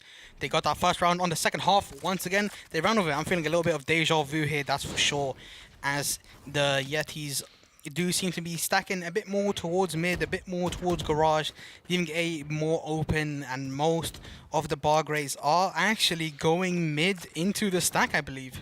I think it's because Roehampton Yetis are so used with Bargraves literally playing default that they don't really know how to deal with it. And now they're going to go towards that garage position. So now this potentially can be really bad for Goldo unless he gets anything done with the Stinger. He gets that done with the Stinger. So that is actually a good kill coming in from him. So 4 versus 5. And on an eco, he's going to upgrade to a Vandal. So that is already a good kill and a good round starter for the side of Yetis. A 4 versus 5. Now Coleman has got the timing. Is Modi going to realize that he's so deep already? Yes, he does. These Stingers are doing work. I'm telling you that. In these close range encounters, a Stinger is absolutely devastating from the side of the Yetis. Getting 2 and also investing the kill. They are trying to break the momentum here and they are not letting up that easily. The Bristol Bargrays do manage to get 1 and Wuffling will get detained here, most likely killed right after. But the Viper did manage to go down. He's going to get 2 back. Wait, I'm confused. How is he not dead? Okay, he's dead now. I was expecting, like, where is he? How is he not dead? And it's a 4 versus 2 for the Yetis. The Viper's P has came through, but look where Denim is. So Denim has got a good position, but Modi unfortunately gets the last kill. And Goldo has realized that he's short. So yeah, it's going to be a round for the Yetis and a clean round. And that is from 2 Stingers. 2 Stinger kills on the start completely. Again, a 3 for the years. We always talk about the Yetis. That came from 2 Stinger kills at the start, 2 Vandal upgrades, and then, yeah, it just all went south for the Bargrays at the end. Most definitely an absolutely incredible round from the Yetis. They needed to break that momentum very soon, and they did do it there. Wolfling does have his ultimate, so the buy isn't too bad for the Bargrays, as they have 4 rifles and mainly half armor and a jet ultimate, and the Yetis only really have Omen ult here. The Bargrays should use some ultimates to secure this round, I think. Yeah, 100%. And 11-8, and this is where Yetis have got the chance to run it home with it. They get this round, they've got 4 match points, 4 map points to make it 2-1, to completely flip the lead from a 1-0 deficit to 2-1. And this is going to be really good for the Yetis, because if they win this round, if they win this map, they've got Sunset, which is their map pick. And they've got that map keep, so they've got that sort of confidence against them. Not sure, as I said, we haven't seen Sunset from any of these maps. We haven't seen Sunset at all, I would say. So it's going to be quite interesting. Now, Jin is the only person on A as the side of Bargrays are looking to push. Saint Wolflin is the first point of contact with Slicing. Now, the ult's going to go through, and he needs to do a lot of stuff, Saint. He's on 4 kills, so he needs to go God mode. He's got, you know, he's done his job now. He's gotten side clear, so it's a 5v5 retake. Most definitely here, the Yetis are quite happy to play retake, as they do have Breach, a very good agent here for the retake, but the Killjoy ult does go through with the Viper Modi slowing them down. Moody getting 1, Ica getting 1, Sim getting 1 back, but the Yetis do manage to kill everyone. Oh, it's not going to do it. I don't think it'll do anything. Maybe, I don't know. Nah. Omen here, you know, outside the ultimate, he knew just in case both of my teammates can't get it. You know, I can still get this defuse. Very nice. Given the defuse hit towards, I believe, the Killjoy ultimate. Yes, they are. It's only 2 ult points, but I guess they just thought it would be worth it. Potentially, you know, they've already got the goal. They've already got the gold ult. They're not going to get Ica's ult probably in time. So realistically speaking, it is 12-8, 4 match points. But what a round from Ica. But let's not bring back the fact that Coleman as a Killjoy is on 23 and 13, a ridiculous game from him. But yeah, 12-8, 4 map points. Sorry, for the Yetis to secure the second map and take us to Sunset. Most definitely, if the Yetis do manage to take us to Sunset, this was their map pick, so I think they'll be quite happy to get here, to be honest. A quick Breach stun is being used. Ica, a bit decayed, will decide to fall back instead, maybe get a quick heal from his Sky there, as the Bargrays are slowly but surely pushing up B, as they usually do. Yeah, they keep doing this default position, and sometimes it works, sometimes it doesn't, you know. So Coleman is the first point of contact. He gets 50 HP towards Ica. Now the Trailblazer is going to go through. Sim, completely clear sight. There's nobody there, allowing Saint Wolfling to get as much position as possible. Look where Ica is. Ica unfortunately got 2 overzealous. Gets rid of him as Slicing is going to drop that spike down towards Denim. Saint Wolfling gets a kill through the smoke. So a good start round for the Bargrays. There's a 5 versus 3, a 5 versus 2 now, and a 5 versus 1, and Sim gets a double kill. So Jin and a 1 versus 5, and that's exactly what you want from the Bristol Bargrays, and it is going to be 12-9. Most definitely here, the Bargrays are still keeping it competitive, even with them losing their momentum after those 2 rounds from the Yetis. They are still trying to cling back to the game here. And the economy is quite looking a bit interesting. The Bargrays, you know, I mean, I would say they have money to buy next round, but if they lose, then, you know, I mean, this map is over. Yeah. And the Yetis, the economy isn't the best, to be honest. The next round, free players wouldn't really have a full buy if they do lose. Yeah, and exactly. And I think Roehampton Yetis got to look more for their economy rather than the Bargrays. Bargrays, they lose, it's done for, but, you know, they still need that economy for the next couple of rounds. So if they lose quite a bit of players, they still can't buy as comfortably. But the Yetis, they lose this round, it's back to an eco, and we could potentially get overtime. So it is an important round for both of these teams. Yetis to potentially move it to Sunset, and Bargrays to potentially move it closer to that overtime position. Ica, look at how deep he is. Same Wolflin gets rid of him, but Ica is alone. And same Wolflin, we've said how quiet he was this game. He already pulls 3 kills. He already doubles his kills in a space of 2 rounds. So that's already a great start from the side of Bristol Bargrays. Now they're going to slow it down, potentially back to literally no minimal movement, literally staying still, waiting to see if the side of Roehampton Yetis will push. And, you know, just looking at the side, they haven't got any sort of util to get these refrags. So it might be looking like the Bristol Bargrays are going to pull it back this round. Most definitely, the Bargrays do not overplay their hand. They get their 2 picks and they get out. They slow it down, as you said. They don't allow, you know, that confidence of those 2 kills really get over their own heads. You know, they don't trip themselves up. They slow it down, and now they are looking to take the site as a unit, as a team, as a 5-man, and they will be taking site quite easily as the entire team of the Yetis are sitting on A. Yeah, but what you do here is Yetis, of course, you haven't got money for the next round. So you've got 3 Vandals, you've got Phantoms, you've got Util. Do you save? And you go into the next round as a full buy as a team. You get the other 2 people to potentially full buy and potentially having to eco the last round if you lose, or do you go for the retake and you go eco as a team? So I think they're opting for the first choice, which is saving the guns and potentially ecoing around the guns, or potentially full buying and potentially just praying for the best here. So 10th round for the Bristol Bargrays. 2 more rounds and we'll see an overtime. And, you know, probably this is the closest game out of the 3 maps that we've had so far. Back and forth. Roehampton Yetis looked very strong in the first half, but the Bargrays, you know, they're closing in on the deficit. Most definitely, the Yetis are quite known for all of their aggressive plays, but I think they've been a bit over-aggressive, to be honest. They lost 2 in mid immediately, and that did end up losing them the round. And obviously, as stated before, the economy wasn't really looking the best.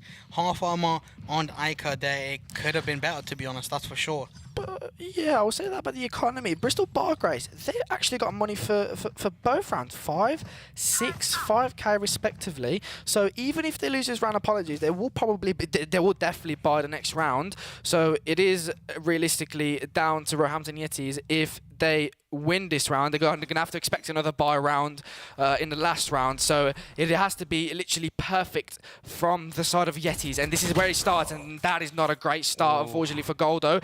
Denim gets 1 frag already, and they've got C control already, and I don't know if Modi can do anything. Yes, he does. Sane Wolfly solo, he gets a kill. Slicing gets 1 back, unfortunately, but Modi gets 2 kills. Modi is on site alone. The flash goes through, and Jin gets a triple kill. Coleman and Japanese Demon get through back. So Jin in a 1 versus 2 to potentially close this map alone. He gets 1. Can he get a double kill? And yes, he does! And a 13-10, and Roehampton Yetis make it 13-10 to bring Haven to a close.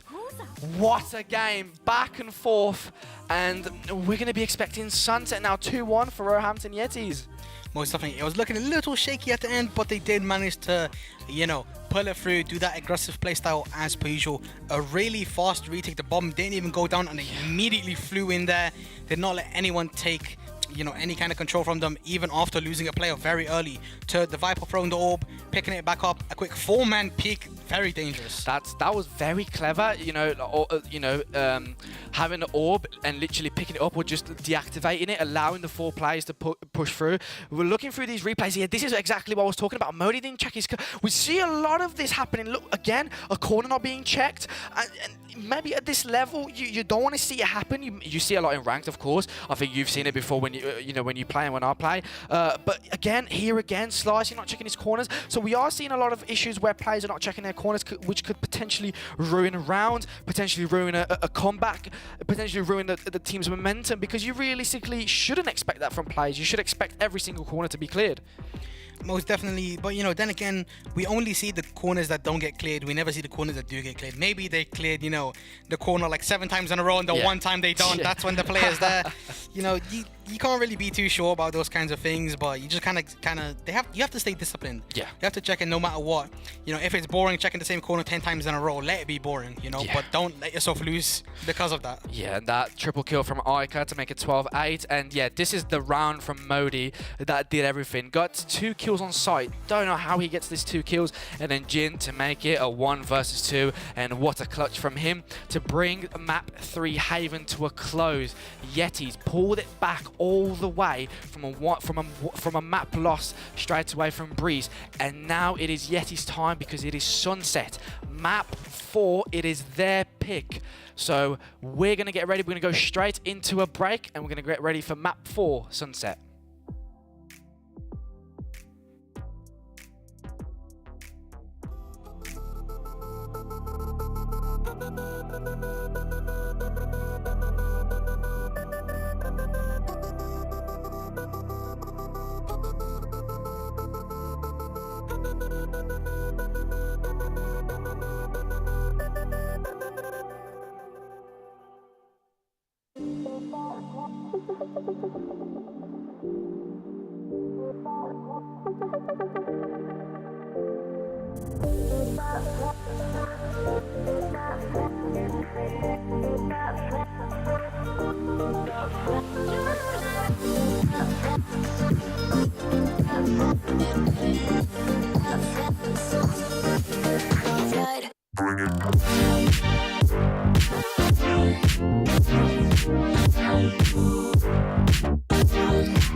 I don't wanna fall for you, oh no. But you make it so hard. Watching you dance all night, baby, is making me fall hard. Trying to take a deep breath, but I just can't control my lungs. Ooh. Trying to hide my cold sweat, but I just keep on talking in tongues. It's a funny situation.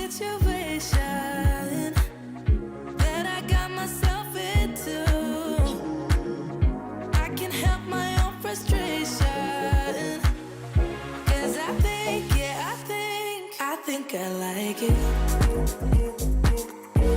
I think I like it.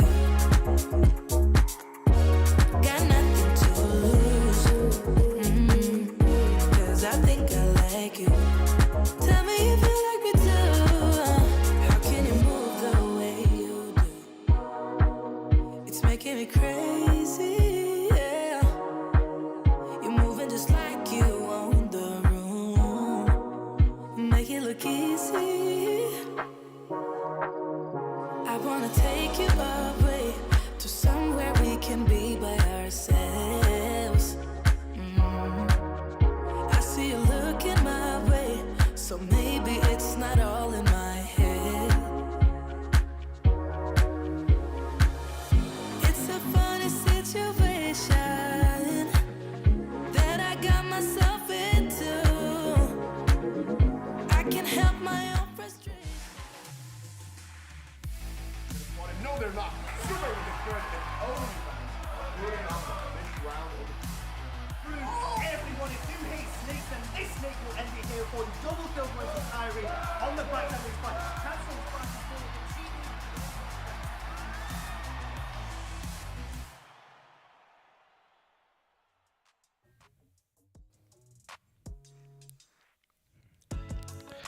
And welcome back everyone to the finals of the University Esports UK and Republic of Ireland 2023 Winter Valorant season. It is Divin and co-casting with me as always, Kubley. And we are ready for map 4 Sunset. 2-1 to the Roehampton Yetis. Literally pulled it back all the way from the first map loss, and it is their map pick. So, do you think they're going to pull it back, win the championship right here, right now?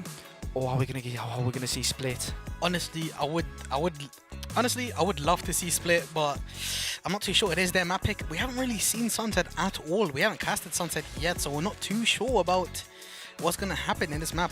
But since it is the Yetis pick, I'm sure that they have had some kind of practice, and they're going to pull out some kind of thing we've never seen before, surely, and they're just going to run it through with that nice aggressive playstyle as they usually do. Of course, Sunset, we can't really predict any of these sides, the comps and everything, and the agent selects because it is a brand new map, realistically just been released. Not really just been released, it's a brand new map for everyone, even us that we are casting for you guys, but the players as well. Of course, Yetis is 2-1. Bristol Bargraves, again, we haven't seen a side of them playing this map. So we're going in, guys, the same as you, literally with no idea how this map is going to play out. How is it going to go? Is it going to be close, or is it going to be completely far? But yeah, being 2-1, it is now Yeti's time to close it, and it's all the pressure on the Bargraves. Most definitely, but then again, Yetis did win their map pick last time, so you know, it's looking a little rough for the Bargraves, especially since if they lose this map, this is over for them. There's nothing more they can do, and they will end up second place overall in this tournament. So, you know, I mean, we're going to see. We really are going to see this map. Yeah, and of course, Sunset, it's such a different map to sort of everything that we've kind of seen before. Now, it's a lot of mid control, and with mid control again being so weird how the map is being structured. Of course, I wouldn't really classify it as either a defensive or an attacking side because, of course, we haven't seen a lot of it. So it is going to be one of the main maps in this sort of best of 5 that is going to be quite balanced. We are going to, as you said before, we are going to see outrageous comms by the Yetis. I'm pretty sure. Most likely a different duelist from Ica. We've seen a Yoru, we've seen a Neon, we've seen a Jet. Are we going to see a Raze? Are we going to see a Phoenix? Are we going to see an ISO? We haven't seen, ISO. We've seen an ISO one time in this tournament. I think it was by him, I'm pretty sure. I'm not too sure. But talking about this, we are going to see Coleman on that Cypher as always. Coleman has been insane on Breeze with Cypher. On the other side, and I was completely true. Ica literally going for every single map and every single duelist. You know, 5 for 5. Are we going to see potentially split? We're going to see ISO or Reina potentially. On the other side of the Bristol Bargraves, they're going for a double duelist and Sky and Omen. So a pretty meta team, I would say, from the Bargraves. No information. I personally, you know, I'm not in these guys' level, but I personally like a bit of KO on this map. You know, KO's quite good. You've got the sort of combination of a flash initiator but an information initiator at the same time.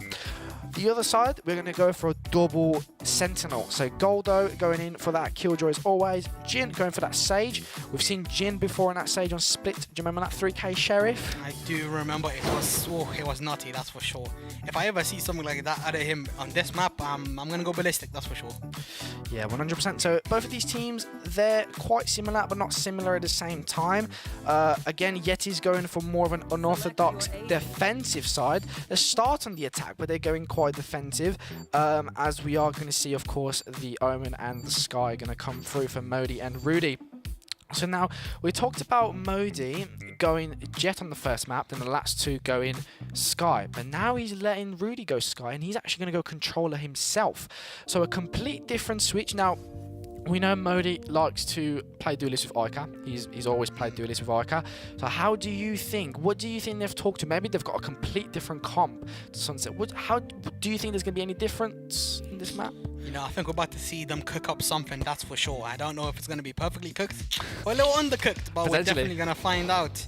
You know, Modi, he's very flexible, that's for sure. He's very flexible. On the first map, on the first time we ever seen him, he was mainly playing Omen, I believe, right? Potentially, yeah. Yeah, he was. I know he's back to his roots, you know, back to the good old days of Omen. Letting Icon, you know, maybe shine through.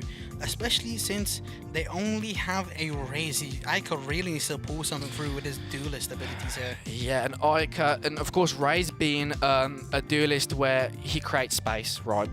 She creates space like crazy. And of course you've got the Sky Flash and the Paranoia from Modi. So start on the attacking side. Of course, they need something to be done. Now, they're going to go towards that B position, allowing Modi to sort of linger around, as we do see a bit of a tech pause happening. But yeah, just in this map, realistically speaking, you can do anything. You know, the mid control, as we said before, is quite important. As we said, having that mid control, you can go towards B, you can go towards A, you can go towards the middle side and completely get CT control, or Boba control, I would say, if you want to call it.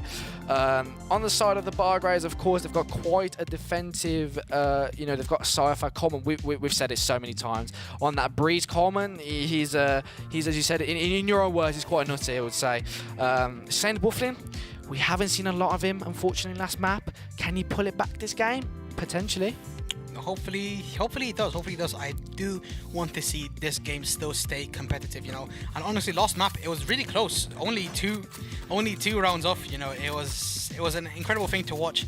And now it does seem like the Yetis are going towards that early B pressure. And as we were saying, they are going mid. Mid is very crucial for this map. Being able to pincer either side, they really do need mid here. And it does look like they are just holding for any sort of pushes because they're not too sure what the Bargraves are cooking up, as they don't really have anyone watching mid for them. Yeah, and Sky there is playing, Sim is playing really passive, and there's 3 towards B. So realistically speaking, if you were in Yeti's shoes, you don't really know how deep someone plays mid, how someone deep plays B, if there's anyone pushing towards it. Now they're going to go towards that mid position, so Sim needs to play here really passive here. He's going to run away, but Jin is already here. He gets one. Ica does a trade, in fact. So a quick trade already in a span of 30 seconds. But look at where Slashing, he's already rotated towards that A position, where Modi's going to already starting to walk towards. Denim is the only person. Rudy gets rid of him, and it is 8 side completely clear as Goldo gets another one to a 4 versus 2. 4 versus 2 here for the retake. Slicing does manage to get to keeping it competitive. It is now 2v2 as he gets the third, and Goldo is only 20 HP against 2 players that are essentially full HP here. The timing here could be ridiculous. Goldo is still low, so he could then but Slicing a quadruple kill. And what a round. That was 4 versus 2, and Slicing literally one taps every single one out of the server. And yeah, what a round from him. And we've talked about Modi switching from duelist to flash to smoke, and now Slicing has went from a controller all the way to even a duelist now, so they've completely switched it up. They're taking it from Yeti's side now, playing double duelist on their own, so maybe they're cooking something.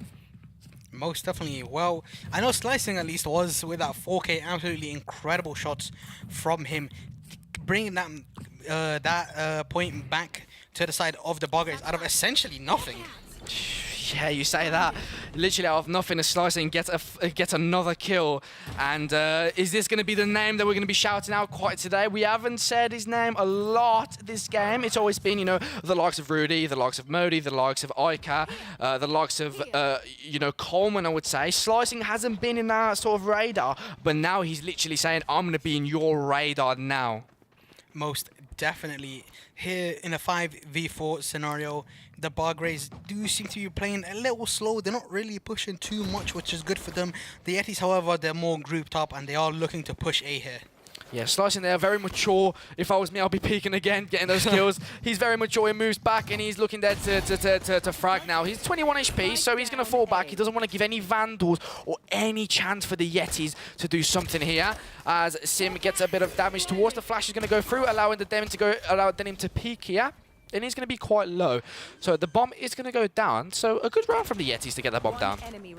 As you say that, Sim just shuts it down immediately and gets a free K. No bomb down for the Yetis. None of that extra cash, not giving them for free. That's for sure. However, they did not invest too much into that round, so they will still be able to get 4 full armors on the side of the Yetis. Now, this round, obviously, as per usual, the third round of any game is so crucial to the team that have lost the 2 previous ones, as if they lose this one, their economy is going to be in the bin for a while. So they do really need to take it out of the bag, as they do seem to be holding a bit more towards the B main.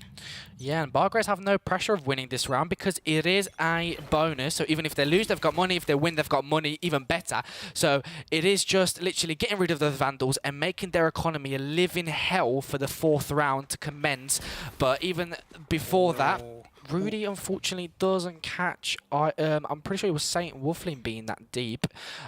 So in this position, are they going to check? Wow, he's so deep, so he's got information for days. If he peeks in the correct time, he could potentially get 2 here. Rudy is going to go towards B, and Slicing gets rid of him potentially. And this is where he needs to peek here, and Slicing can potentially get a double kill. And what a round from him! And that's exactly what we said before. Saint Wolfling peeks in that position, and what a round from the Bargrays. Modi gets 1 behind, but the bomb is down. The bomb is going to be retrieved now. The Trailblazer comes through from Sim, and he's going to go back in the meantime. The bomb has been retrieved successfully, but it's a 4 versus 2. In this 4 versus 2, the Bargrays also do have their ultimate, so even if they do manage to lose 2 players, they will still kind of have that fallback net of the Raze ult. But Godo does get one very damage, though unfortunately only 30 HP, as both of the Yeti players are slowly pushing towards Denim here. At this kind of range with this SMG, with one of them being low, it could be anyone's fight here. Yeah, Denim here has got the time of his lifetime, and he gets 1. Can he get another one? No, he can't. Modi gets a refrag, but he's 10 HP. He's 10 seconds, unfortunately, and Sim's got a time, and that is a beautiful round from the side of Bargrays. A bit of BM, I would say. You know, just shooting the body. Let's not jump to conclusions here. Maybe Sim was taking something out of Ica's book, making sure his control key works. You know, you don't want to have any faulty equipment here, especially in these crucial kind of rounds. Yetis, as said before, the economy, it's in the dumpster. It's looking like the Great Depression over here. It's not really the best. But then again, Sheriffs, we've seen them pull something with these weapons, that's for sure. And if they manage to get this round, then it will be a great economy break for them. Yeah, indeed, and even though the Sheriffs do a lot of work, we've seen so many Thrifties go around and literally kill players, literally with just Sheriffs, even though they've got Vandals. So in this position now, Slicing is playing so deep. Slicing is feeling it this game. He's 8 kills and 0 deaths. He hasn't died yet. So we say that right now, and he's got a lot of work to do now. Oh, that is literally so much stuff. Oh, look, the ult here could be ridiculous. That is a good kill, but Ica gets rid of him, unfortunately. Denim gets 1 back, though. So a 4 versus 3 for the side of Bargrays. Still good for them. They haven't got any, you know, the Yetis can't retrieve that Vandal. The Vandal is literally out of the play, but they're going towards it. The Trailblazer is going to go through. So information there for the side of the Bargrays. Sim is not too sure if that spam is going to do anything, unfortunately. Goldo is there. Can he get anything done? Unfortunately not. Sim flash through, gets a double kill. Gets 2. Beautiful. Absolutely disgusting there from Sim. Jin is now left in a 1 versus 3 situation, and Coleman plays off of Denim perfectly there, peaks the second he dies. It's like they're communicating through their minds right now, and it's honestly, it's great to see. And the this round right here, this is going to be the game changer, I believe. The Yetis really do need this break for their economy. Honestly, if they win, but only one of them lives, it's still going to be bad for them. The Yetis need a flawless round here. Shit, they need a flawless round, and Bargraves are doing so well to maintain that, you know, that defensive position. They're not over. The thing is with Bristol Bargraves, they're not over peaking, they're not over rotating. They only rotate when they need to, and that's the most important thing.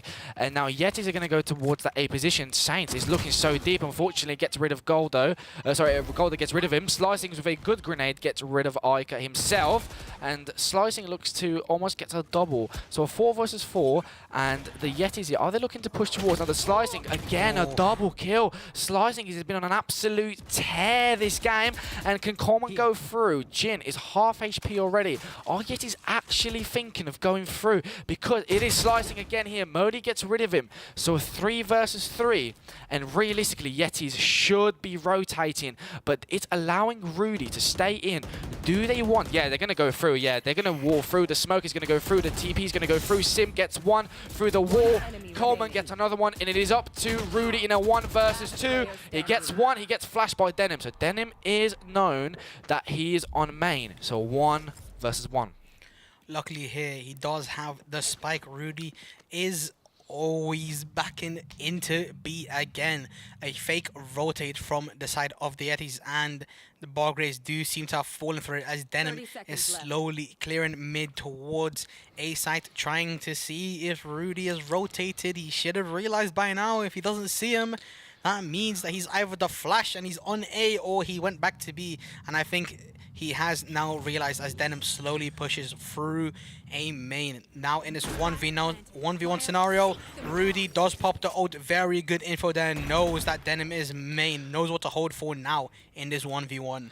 Yeah, but it is, unfortunately, Rudy is on high pressure here because he needs the first round. A good TP fake from... Oh, is Rudy going to realise that he's TP'd heavy, or is he going to call the bluff? The timing here could be ridiculous, but what a good round from Rudy. And yeah, high pressure on Rudy because he knows exactly where he is. He's 4 rounds down, and he needs a round for the Yetis to pull it back. And that's exactly what they want, but unfortunately, another buy is going to go through from the round of the Bargraves.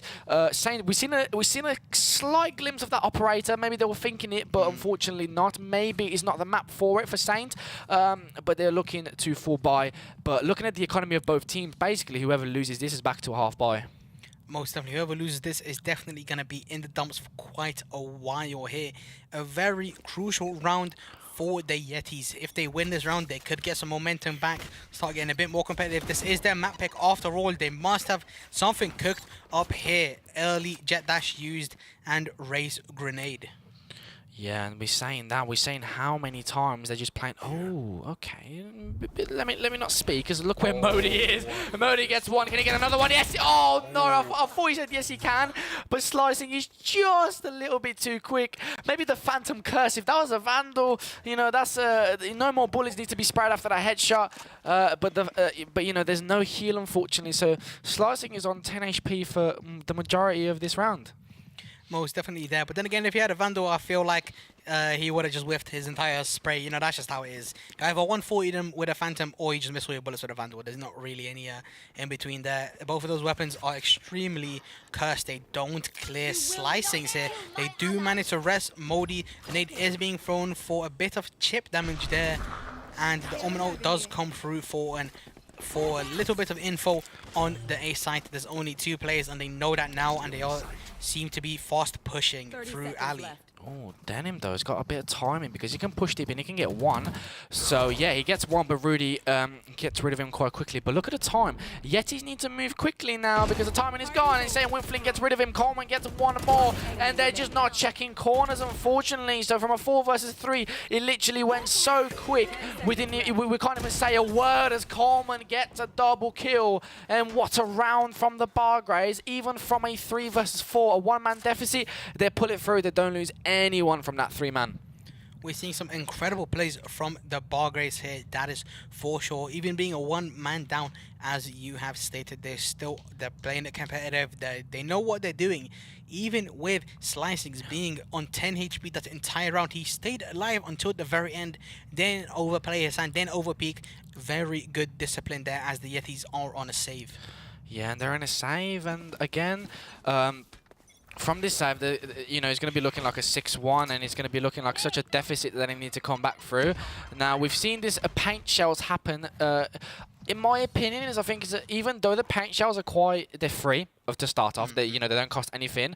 To use it just to break, you know, a trip from Cypher, in my opinion, I don't think is worth it. You know, it might be different, you know, but you know, they might have had their own sort of reasons why. Maybe it's unbreakable from a certain position, so they have to use paint shells. Denim gets a kill towards Denim. Denim gets a kill towards Denim. No, Denim gets a kill towards Modi. I'm not sure if that can happen. Saint Wolfling is towards that elbow position, so can he get anything done? Rudy has sneaked through, so Wolfling has no idea, but there is someone watching by the name of Slicing. But as we say that, Rudy literally gets rid of him, and we are going to see Saint Wolfling gets another one towards Goldo. Ica with a beautiful ult towards Sim, and it's a 3 versus 3. But do they realise that Denim is so deep, and he's rotated towards the left side of A? So he's got the timing of a lifetime. This is all timing, because if Ica sees him, the timing he could be... Oh my god, Denim! What is that? Through the box? That is ridiculous, but unfortunately, actually not unfortunately, he gets a kill towards Jin after he completely whiffs his shot. Now Rudy in the 1 versus 2. Can he get one? Yes, he can, but Saint Wolfling is dead to get the refrag, and 6-1. But Denim, what a round. 3 kills with a Guardian. The Yetis, they're investing their race ultimate on an eco just to equalize and then to lose 2 from behind. It's quite now Saint Wolfling is everyone's making sure that the keyboard functionality is working nicely. No sticky keys, none of them ones. You know, you don't want the control key to just bug out for no reason. You know, I think maybe they're checking a bit too much, you know. No, maybe well, you know, it's better safe than sorry, you know. Maybe you might get stuck a couple times, you know, gotta click it about 10 to 12 times, you know, just to be sure. Yeah, 100%, you know.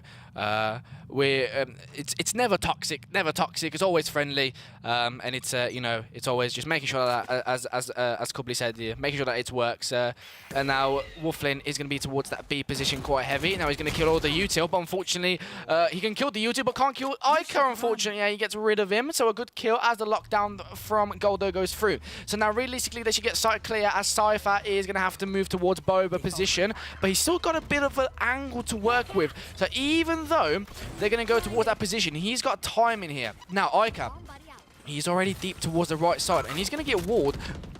So he's Slicing going to know. Yes, he is. He's going to get one. Rudy, he's going to get a refrag. So a 4 versus 3. Coleman here is still backside. Goldo gets another one towards Slicing. A 2 versus 4. Here, Coleman, yeah, he gets refragged by Jin. And it is going to be only Japanese Denim from the main position in a 1 versus 3. And potentially a second round for the Yetis, realistically speaking, unless Denim has got something else to say. Because in this position, I don't think you can really do anything. You've got 3 players. They're holding Crossfire. They're holding everything. There's nothing that you can really do. Most definitely here, I do believe Denim is going for a save. He's making sure to not ruin the economy too much of his team just for losing 1 round. The Yetis here, they really did need that for an economy break. They need their weapons and they are escaping here, making sure they don't lose too much after that. Incredible site take, honestly. Only losing 2 players for 4. Great site take, great util usage. Good entry and just good ultimate usage as well. Yeah, of course. And as I said before, we need more of the Yetis. You know, they broke a bit of momentum now, but you know what I'm so, you know, I won't say confused, but what I'm so, you know, gutted about realistically is that none of these teams, even though they've had such a massive deficit, that they haven't called a timeout. They haven't called a timeout to just chill for a minute, literally just take a break, not even having to do anything practical for the next round, just to chill, you know, maybe if you have your momentum broken after 5 rounds, literally chill for a minute and, you know, go into the next round. But, you know, both of these teams are just so fired up that you want to go straight into it. Saint Wolfling gets a lot of damage with that shorty, but unfortunately gets gets nothing done as Jin gets rid of him. Wow, just a quick 3 kills. Literally couldn't even say stop, to the point where Modi and Rudy literally got 3 kills in the meantime. So it is going to be a third round for the Yetis, unless the side of Sim and the side of Denim can do anything. I don't think they'll be able to do much here with only 2 sheriffs available to their hand. The Yetis, they're not playing sloppily either, still using the Uto from Rudy, making sure those corners are clear, as both the Bargrace players seem to be going towards B unknowingly. You know, the Yetis are still planting on A here, very open position, can play from anywhere, but I don't think they'll be playing off of site anytime soon. They'll be holding site quite nicely here together as a team. Not losing too much. Sage walled off the CT entrance there. Denim does have a Vandal actually, so it's not as... I was gonna say it's not as bad as it could be, but they still do manage to not really get much with the weapons that they have. Yeah, and a good thing for the Yetis is that it was a flawless round, but we can't we can take into consideration the fact that the Bargraves have got 4 ults. So it is 3 rounds, so they realistically should be getting these if they want to even have any sort of another chance to an ult in this second half. So maybe they want to save it, maybe they want to use it now, because it's a force buy from the sort of Bargraves. The economy ain't looking good, right? If it's a loss in this round, it's back to an eco, and it's the last round, which will be the 4 buy. So Yetis are looking quite comfortable in these 2 rounds. They've got the money for the next round if they lose, but realistically, they from their side, you know, they want to get these last 3 rounds and make it 6-6. I mean, most definitely, this game is very momentum-based, and that's what the Yetis are really good at. They're good at taking any kind of momentum that they have and just running through with it all the way. The Bargraves did manage to do that on the first map, but then the Yetis, they kind of took their own strategy against them, to be honest. And they have been using it quite significantly. Most of the Yetis here are going towards A. The Bargraves did invest Omino to get that information. He saw at least 3 players in B main. However, no rotates are really coming through. Yeah, you say that, of course, and because Roehampton, Roehampton United are just playing so slow this round, they're not looking to get anything done. And, you know, Bristol Bargraves have got really good discipline. They're not pushing, right? They're not getting any, they're not getting anything done. The only thing that they're doing really is trying to get some momentum towards that A position, but Ica's already going straight through, and he gets a kill towards Coleman, and he's got sight, right? But St. Wolfling can't really do anything, and the Yetis, just a good round to get that bomb down, as Sim does get one towards Modi. So a 4 versus 4 retake, but Yetis have got the time in the world to change positions, play somewhere else, play aggressive if they want to, play defensive if they want to, play towards main.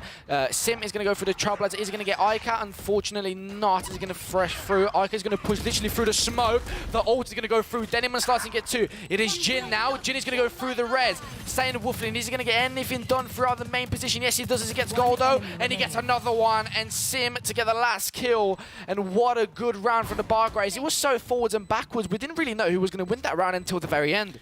Most definitely, the Bargraves having worse equipment. They did decide to invest their ults to kind of even the playing field, to be honest.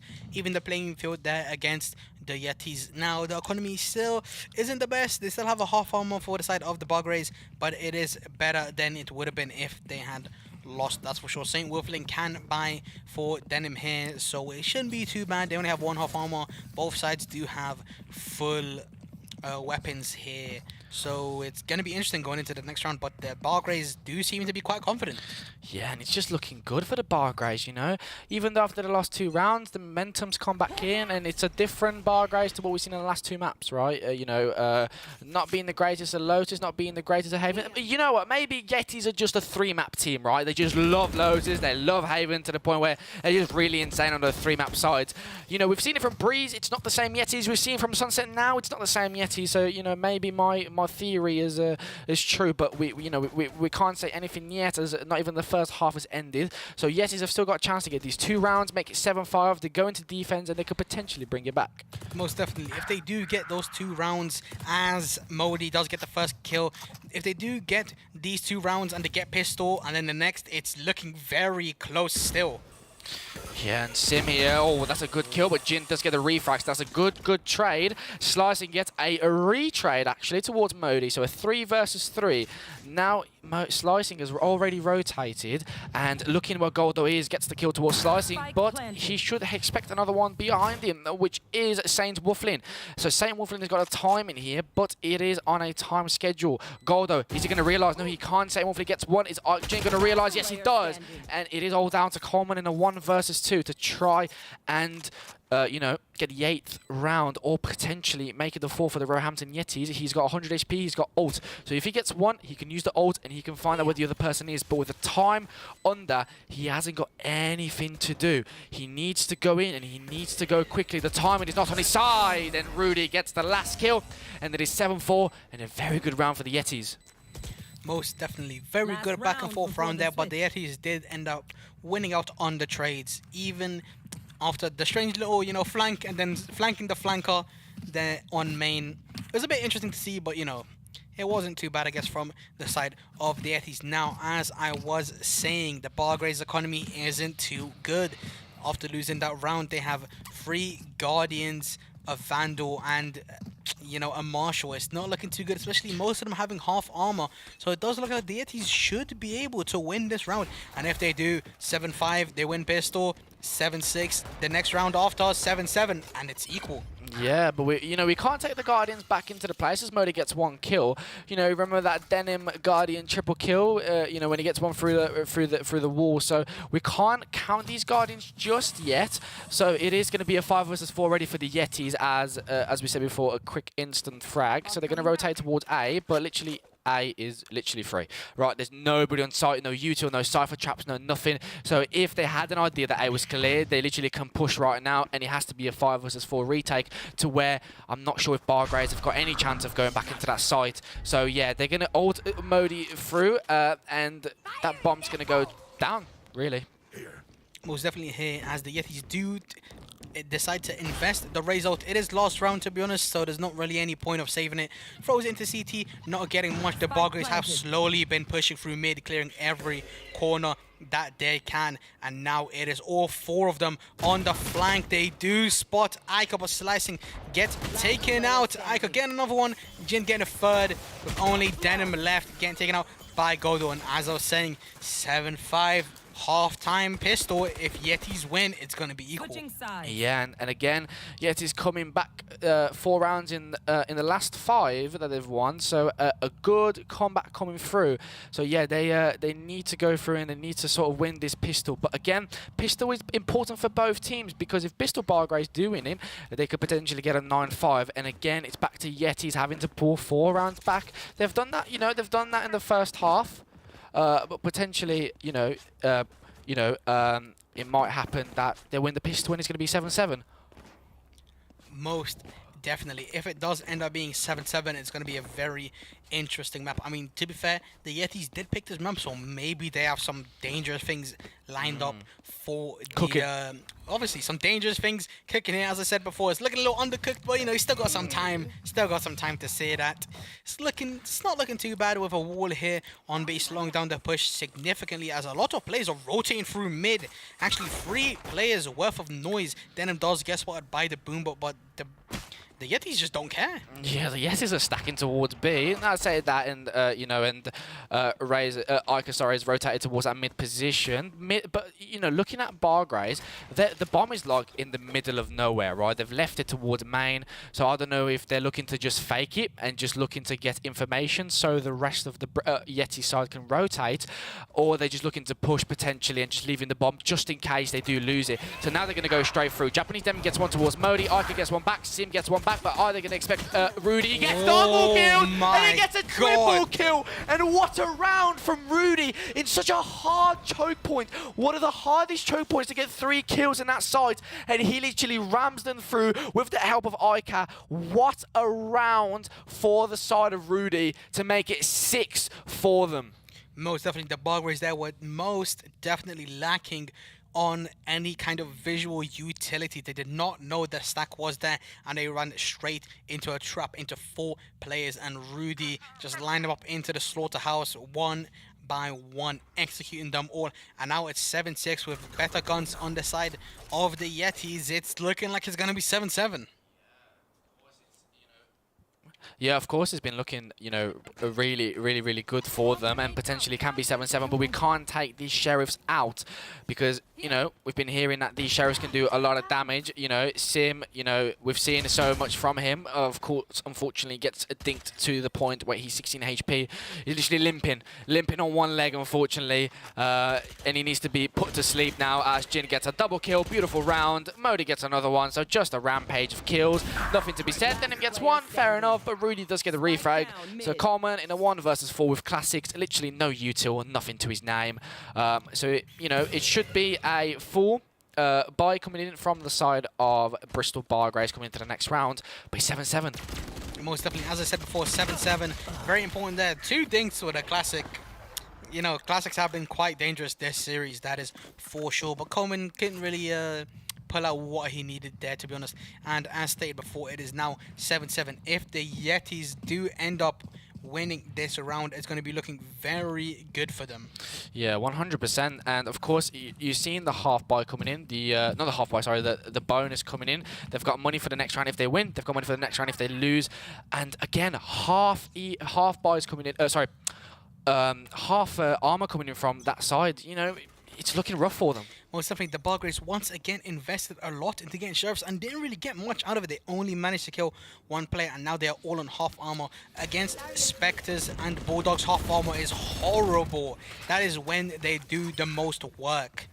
Yeah, and we've seen it so many times, you know, where Spectres are sometimes better than Vandals at certain ranges, and of course Phantoms as well. So realistically speaking, 7-7. Bristol Bargraves should, and I mean should, realistically win this round. Not a lot of casualties because you're full ball into this round. You're going against Spectres, you're going against Stingers, so you're not expecting threats. But Spectres, you know, as we said this before, especially in ranges like this where it's close, Ica can do a lot of damage, right? And he gets 1, and he gets a double! What an Omen blind! That's literally what we've been talking about. The perfect blind, the perfect paranoia from Modi, and that's ridiculous. As I was saying, they were definitely cooking something. A great set play right there from the Omen blind after the first pick. Jin also taking out 1. It's an absolute slaughter here. The Bargraves are getting decimated on the buy round. Oh my god. The Yeti's only losing a single player right now. Sim in a 1v4, absolutely impossible situation. Gets flanked by Godo. The half armor it screwed them over so much. That's ridiculous, right? That's literally what we've been talking about just before Ica gets a double kill. But let's leave Ica there for a second. The most perfect paranoia from Modi, right? Couldn't be because Ica was 30-40 HP, so that trade would have came in instantly. The paranoia literally blinds Coleman, can't get a trade, literally goes through. Ica gets a double kill for the Spectre. Jin literally clears the site with the Spectre, doesn't need a better gun than that. And the last kill, unfortunately, Sim couldn't really do anything as a 1 versus 5, and he's back to an eco, and the Yetis have flipped it around. This is what I mean. The momentum in this game is insane. The second they won the first round on pistol, they just absolutely ran with it. And I feel like they are planning to run with it for the rest of the series. However, Coleman does have this little Bulldog right here. No armor, but he does manage to have a Bulldog. You know, he should try for something. He's the only person with a real weapon on this team. But he does get jump spotted. He knows he's there. Probably saw him scoped in. He's probably like, well, that's not really a pistol, is it? So I'm not going to peek it no more. Ica backing up. Very smart there. The rest of the Bargraves are slowly inching towards A right here. Yeah, but Bargraves are feeling the pressure, right? They've lost 3 in a row. You've lost your full buy. You're going into an eco. You could potentially lose this and make it 9-7. And they're not even checking your corners, right? Ica gets there safely with no injuries, no assault, literally nothing. Literally gets no HP done to him. And he gets a free frag on top as well. So yeah, a good round from him. Most definitely here. The difference between the Omen blinds there was the timing. Oh, Swiffling is somehow here without being seen. I don't think Jin is ready for him. Smoke does go down. He's slowly inching towards Jin. He has that timing on him. Jin still manages to get him though. Gets to there. Great from Jin. Nice little flick. And is only 1 player left for side of the Bargraves. And it does look like it is 7-9. And you know, you gotta, if you're Bristol Bargraves, if you have a coach, if you don't have a coach, if you've got an IGL, you don't have an IGL, I think as a team, and I think as a momentum-based game, I think this is the perfect time where you just call a timeout, right? Yeah, we still have not seen a timeout this entire series. No. They just don't want one. They just don't want one. I don't know why. I don't know, because, you know, it's 9-7, it's finals, you're a map down. It's not your map choice, right? So you don't know how the other team's playing, you don't know what they've been through, and this is exactly where you need to call the timeout, relax for a minute, and see where you can go through, because you're playing against such a heavy defensive team. You're playing against a Killjoy, you're playing against an Omen, you're playing against a Sky and a Sage, you're double heal. So you're playing against a team who's so defensive and they're playing so well. Came back from a 7-5 deficit, I would say. So yeah, you need to have that timeout to see where you're going wrong.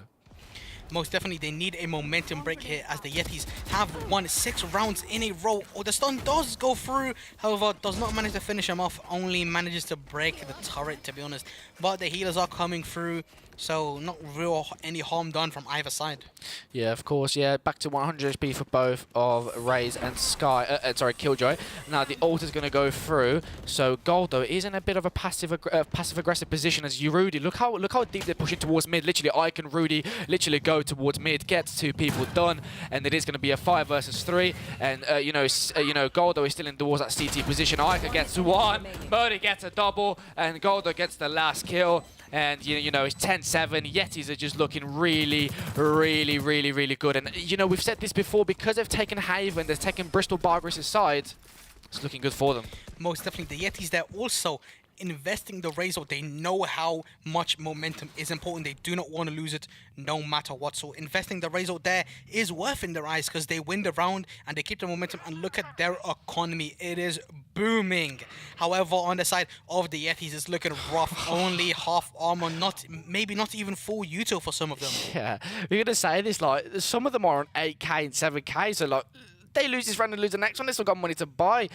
You know, Bargraves, they lose this round. He's 11-7. They got to go to an eco, 12-7, and it's going to be match point and championship point. This is the final that we're talking about. And Bristol Bargraves, they need this round. This is literally do or die right now. And Sane Wolfling needs to be the same Wolfling that we've seen on Breeze on the first map. He needs to go absolutely insane for his team if they want to do something, because Roehampton are looking like the better team, and they won that revenge from last week.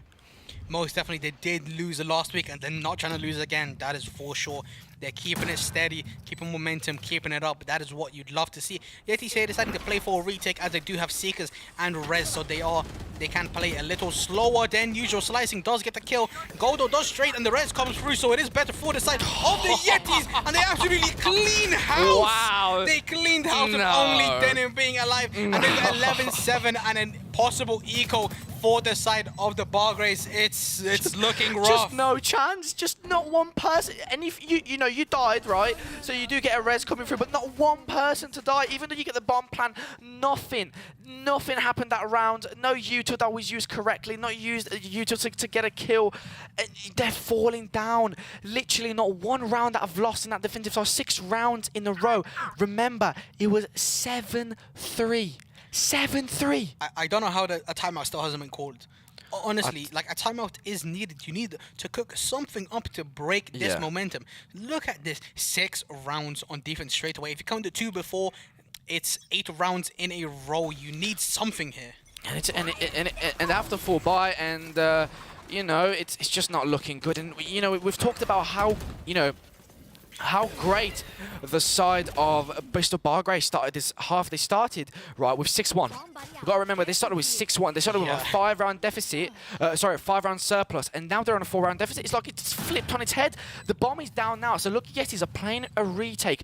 They're not even scared, because Ica is just going through. They don't even care that the bomb is down. The grenade is perfect.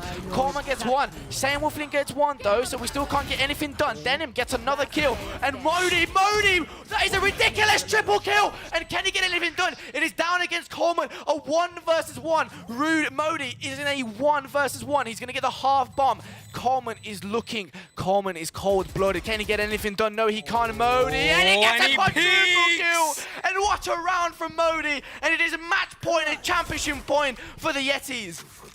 Modi, absolutely phenomenal round from him, winning in an absolutely impossible scenario. And now the Belgrades are once again on half armor. They've been on half armor for the past 4 rounds. Why has the timeout not been called? I'm still unsure. Only Omen Oath being available from both teams here. Once again, the Yetis, as stated before, the economy is booming. They can do realistically whatever they want. Yeah, it's 7 rounds. 7 rounds to not lose a round on defense, not at all, not even one, not even close, and to win and to make it 2-1 and potentially 3-1 and to win the championship is ridiculous. Now Sim started off great, but Modi's here now. Good, a great start for the Belgrades, and same with Flynn. So that is a different Belgrades than we've seen in the last 7 rounds. But I don't know, I just think it's too late, right? It's 12-7. You might make it 12-8, but we've seen the economy of Yetis. I think they can buy every single round until this game potentially goes to overtime. They probably can. The Yetis economy is very good. Even if they lose the next couple rounds, they shouldn't be too bad. That's why they're going for it. They don't really need to save. That's the thing. They don't need to save. And the thing is, with however many they kill here, it's going to be so worth. Oh no. They get 2, and Killjoy ult is now available for the side of the Yetis. They decide to instead save it. They don't really have enough time for it to be utilized correctly, and they do. Goldo taking out. Oh my god, that is ridiculous! Ridiculous, and that is game. No, that is completely ridiculous. Golden with a quadruple kill, and we have the champions of the Winter 2023 Valorant season. It is Roehampton Yetis to take a University of Roehampton to win the winter season. And oh my god, Golden 4 kills. That is ridiculous. Jesus. Some absolutely incredible rounds. 2 4Ks back to back from the side of the Yetis. Like, it's incredible. The Belgrades, they were looking quite strong at the start of that round, but they just weren't able to really pull through. And that will be game. 3-1 for the side of the Yetis. I am flabbergasted. We said this before, and we said, you know what? They've got money. They're going to go for the round, right? They have no caring of what about the economy, right? But a 5 versus 2. Golden with quadruple. It was 20 HP. You only need to hit him in the foot, and he's done. He's gone for the floor. You've got the 8th round. You potentially might get to a few more rounds. Potentially might try and go to overtime. But Goldo, cold-blooded, 4K. And that is the end of it. That's the end of the tournament. And Roehampton Yetis, we got to know they lost last week against the same team. They did. To come back, villain arc. They got their revenge. Yeah, they went on a little training arc, quick offside side mission, never really saw it, and now, well, these are the results. These are genuinely the results of just great play. This was the map pick, as stated before, and honestly, you couldn't really tell during the first half, but after they swapped sides, as I said, they were cooking. They were ready for anything that was thrown at them. Absolutely incredible performance from the Yeti players, especially on Modi there. Just a great job. Here we have the pro team. Hello everybody. They look very excited for this. Yeah, I think they're absolutely incredible game. I think they're as excited as we are, because we've seen in a completely ridiculous game, and to only, what was it, not lose 1 round on defense. 13-7. Not a single round. They didn't lose a single round. Ever since defense started, they didn't lose a single round. This is one of the rounds where it was a 5v4. They got bomb planted, and 4 people died within a space of a second. And we are going to see right now that the Goldo 1 versus 4 that we're going to see now. This is beyond ridiculous, right? 11 HP, not even 20. Not even 20. 11. That's even worse. Yeah, honestly, that's even worse. He could have got spat on and he would have died. Straight up. Literally a shot in the foot. And and that's it. But yeah, University of Roehampton Yetis to take the final. And what a game. We almost got split, but it just wasn't meant to be. And it was 3-1. And how are you feeling right now? Honestly, I'm perplexed.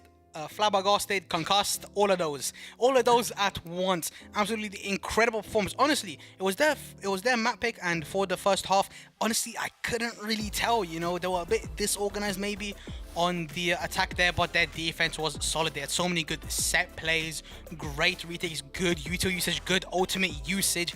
It was just great team play. Yeah, and I think we were saying about the side of Bristol Belgrades potentially taking a play out of Roehampton Yetis' book to get that do list, and it really worked at the start. but never really worked at the very end. But we're going to go for a short break, and now we're going to come back with some player interviews. Yeah. So yeah, we're going to be back in just a bit.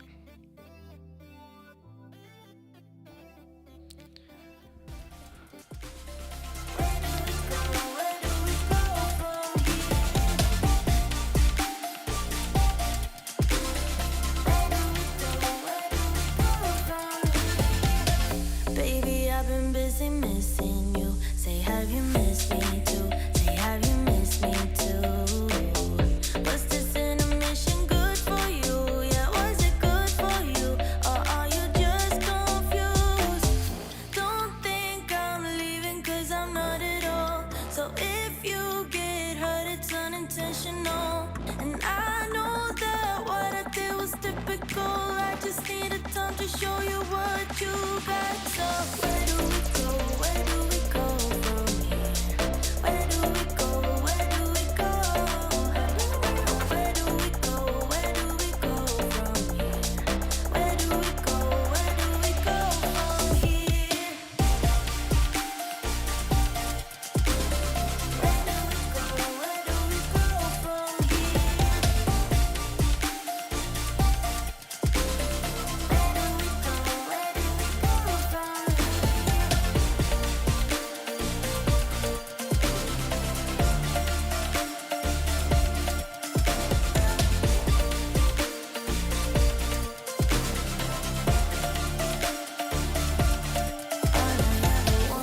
A sign from you, telling me you need me here just like I do. All I ever wanted was to make it through. Tell me, how about you? How about you? So where do we go? Where do we go from here? Where do we go? Where do we go? Where do we go? Where do we go from here? Where do we go? Where do we go from here?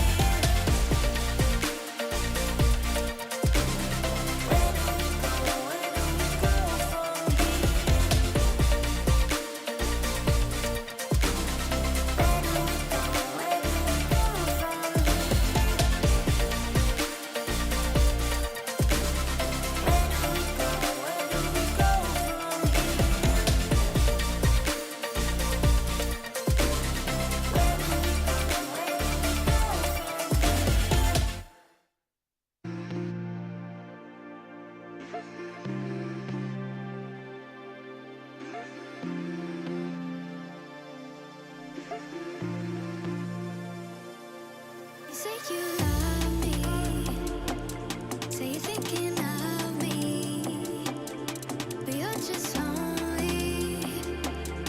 Tell me I'm special, but to you I'm anybody. But to you I'm anybody. But to you I'm anybody. But to you I'm anybody. Anybody. But to you I'm anybody. But to you I'm anybody. But to you I'm anybody. Say you love me. Say you're thinking of me, but you're just lonely. Tell me I'm special, but to you I'm anybody. But to you I'm anybody. But to you I'm anybody. But to you I'm anybody. Anybody. But to you I'm anybody. But to you I'm anybody. But to you I'm anybody. Anybody. But to you. But to you.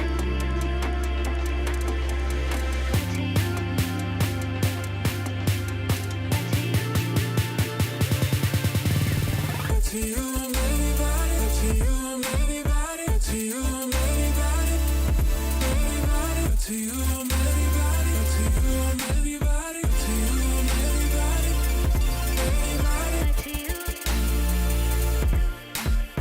to you, to you.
And welcome back to the finals, guys, of the University Esports of UK and Republic of Ireland 2023 VALORANT winter season. It's me, of course, and then Kubli as my co-caster. And of course, we've got here two of the winners of today from Roehampton Yetis, Modi and Rudy. Guys, how are we feeling? Hi, man. Feeling great, actually. Just won. It's a great feeling. First time winning time. That's great. That's great. We've got a couple of questions, of course. It's been, a great best of 4. So just wondering, of course, I've got a first question for Rudy. Now, of course, you missed out the last week. Of course, I think you had a different tournament. So did you think that was potentially maybe the cause of why you lost and potentially winning this best of 5? I think you guys as a core 5 really, really worked on well. So what kind of changed from last week?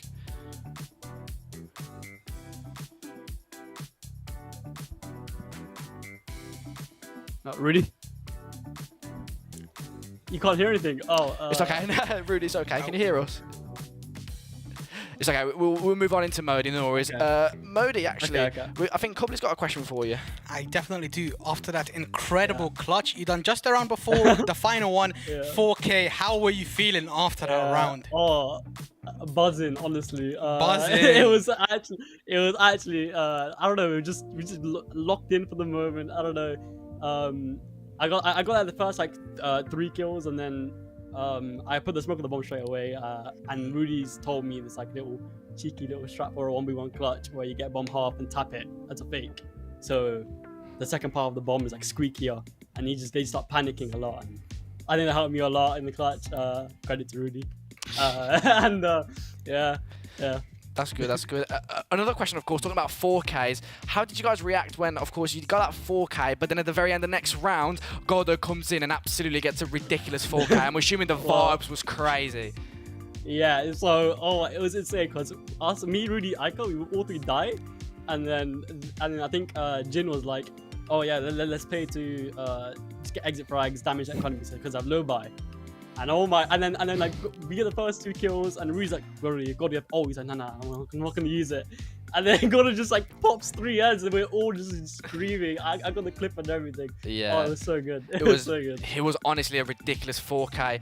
Any other more questions from you, Kubli? I do have one more question for Modi. Obviously, flexing quite a lot. You went from, I believe, a duelist to then an initiator, then a controller. Now, was that something that you decided to do, or collectively as a team you decided we need you on this, we need you on that, we want to run double duelist here? How was that really run? Well, so I've already started out as a duelist, but then I've went into flashes more recently. So I've just been specific flashes, but as a team we decided to branch out into smokes and stuff like Omen. And so I've just been juggling between all 3 roles, and as a flex player, it's what you have to do sometimes. And I think I think it just went really well today. Yeah, and I think, a last question from me, of course, is me and Kubli, of course, been speaking about this is probably one of the first weeks that we've casted that there actually hasn't been any timeouts involved. Was that sort of a strategical thing? You guys didn't want to just take time, but literally go straight through it, go straight through the games, literally get it all sorted? Did you maybe think of a timeout but never actually thought of needing one? Or what kind of went through your heads of not actually needing a timeout in those games? I'll be so real. Personally, I completely forgot they even existed. But I think we've lost him. But what we use timeouts for is to greeders and stuff. But I feel like we were all just locked in our game and just we're just rolling. And I think it just went really well. Obviously, sometimes at one point in the last map, towards the end of the first half, I was thinking maybe timeout here, but I feel like Rudy was confident, so his calling and everyone was yeah, no, we know what to do. So, yeah, and I think we do have Rudy actually. Rudy, can you hear us? Hello. Yeah, perfect. Okay, I think we've got one more question each for you, and then we can let the winners go. Of course, I asked at the very start. Of course, Rudy, you weren't here last week to witness the first game of best of 3 against Bristol Bargrave. So, how kind of the momentum, or how did the confidence change from losing, having to go into lower brackets, and then having to to rematch these guys? You didn't have your core 5, of course, because you weren't here. So, did you think that was the main reason, or was there a different reason to the massive change from last week? I think as a team, like it's really difficult to play without your IGL there. So I'll take like the kind of blame for the best of 3 last week. But like that's all the more reason to be like super confident going into this, because we're in our full 5. We're playing like our best Valorant. So I think I kind of just used it as like a way to build momentum. And that kind of led on to the timeouts thing as well. Like most of the time I was like super confident going into the next round, and we're a very like momentum based team, like emotionally and in game as well. So I just thought we keep the ball rolling, and we just take it round by round. I like that. Yeah, and you know, it was a really good game from you guys. And Kubli, any other questions for Rudy? I do have one last question. Obviously, Sunset was your map pick, and you did have quite a bit of set plays, especially with the Omen blind. I'm just wondering what really happened on the offense, because you know set plays were very good on defense. Obviously, you won like 8 rounds in a row. It was incredible. But on the offense, there was a lot of pushback there from the Bargrays. Yeah, I think they were very good on their defense, but also because we started attack, we were going into it obviously with double sentinel. We were just looking for like 4 or 5 rounds max. I was actually like super happy with the way we recovered that half, because we were like quite far down and we brought it back at the end of the half. Yeah, that comp is like quite difficult to play on attack. It kind of relies on us like defaulting really well. Yeah. And we were a bit slow starting, but like I'm super proud of like all the boys for bringing it back, like keeping the confidence up. Yeah, of course. You guys did amazing, of course, taking the Winter 2023 Championship with you guys, of course, taking it back to Roehampton. But yeah, thank you, Modi, and thank you, Rudy, for having us. It was a great pleasure, of course, casting for you guys, and I'm sure everyone's happy on your side, you know, to finally win. But yeah, what a game, Kubli, with, you know, it was 3-1. Not yet, not very close to a best of 5. We almost had split, very close, but the Roehampton Yetis have taken the final. How are you feeling after, you know, a couple of hours of casting and a couple of hours of insane gameplay? You know, it was definitely tiring, but all of the insane moments definitely kept my energy up and your energy up as well, especially the end right there, 2 4Ks back to back. It was just absolutely incredible. And yeah, that's about it. Yeah, 100%. Again, thank you so much to everyone who's watching. Thank you for the production team, has done an amazing job. And of course, us casting has been a pleasure for you guys. And I think that is end to the Winter 2023 season. Of course, Roehampton Yetis are your 2023 Winter champions. And you know, there is more to come, more tournaments to come, more teams to see, and we will see you guys later.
I don't wanna fall for you, oh no. But you make it so hard.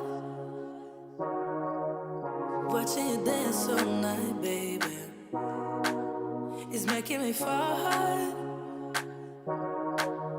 Trying to take a deep breath, but I just can't control my lungs. Ooh. Trying to hide my cold sweat, but I just keep on talking in tongues. It's a funny situation that I got myself into. I can't help my own frustration, 'cause I think, yeah, I think I like it.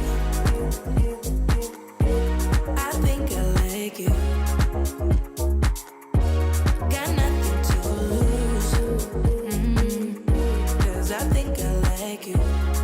Tell me if you like me too. How can you move the way you do? It's making me crazy, yeah. You're moving just like you own the room. Make it look easy. I wanna take you away to somewhere we can be by ourselves. I see you looking my way, so maybe it's not all in my head. It's a funny situation that I got myself into. I can't help my own frustration, 'cause I think, yeah, I think I like it. I think I like you. Got nothing to lose, 'cause I think I like you. Tell me if you like me too.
Like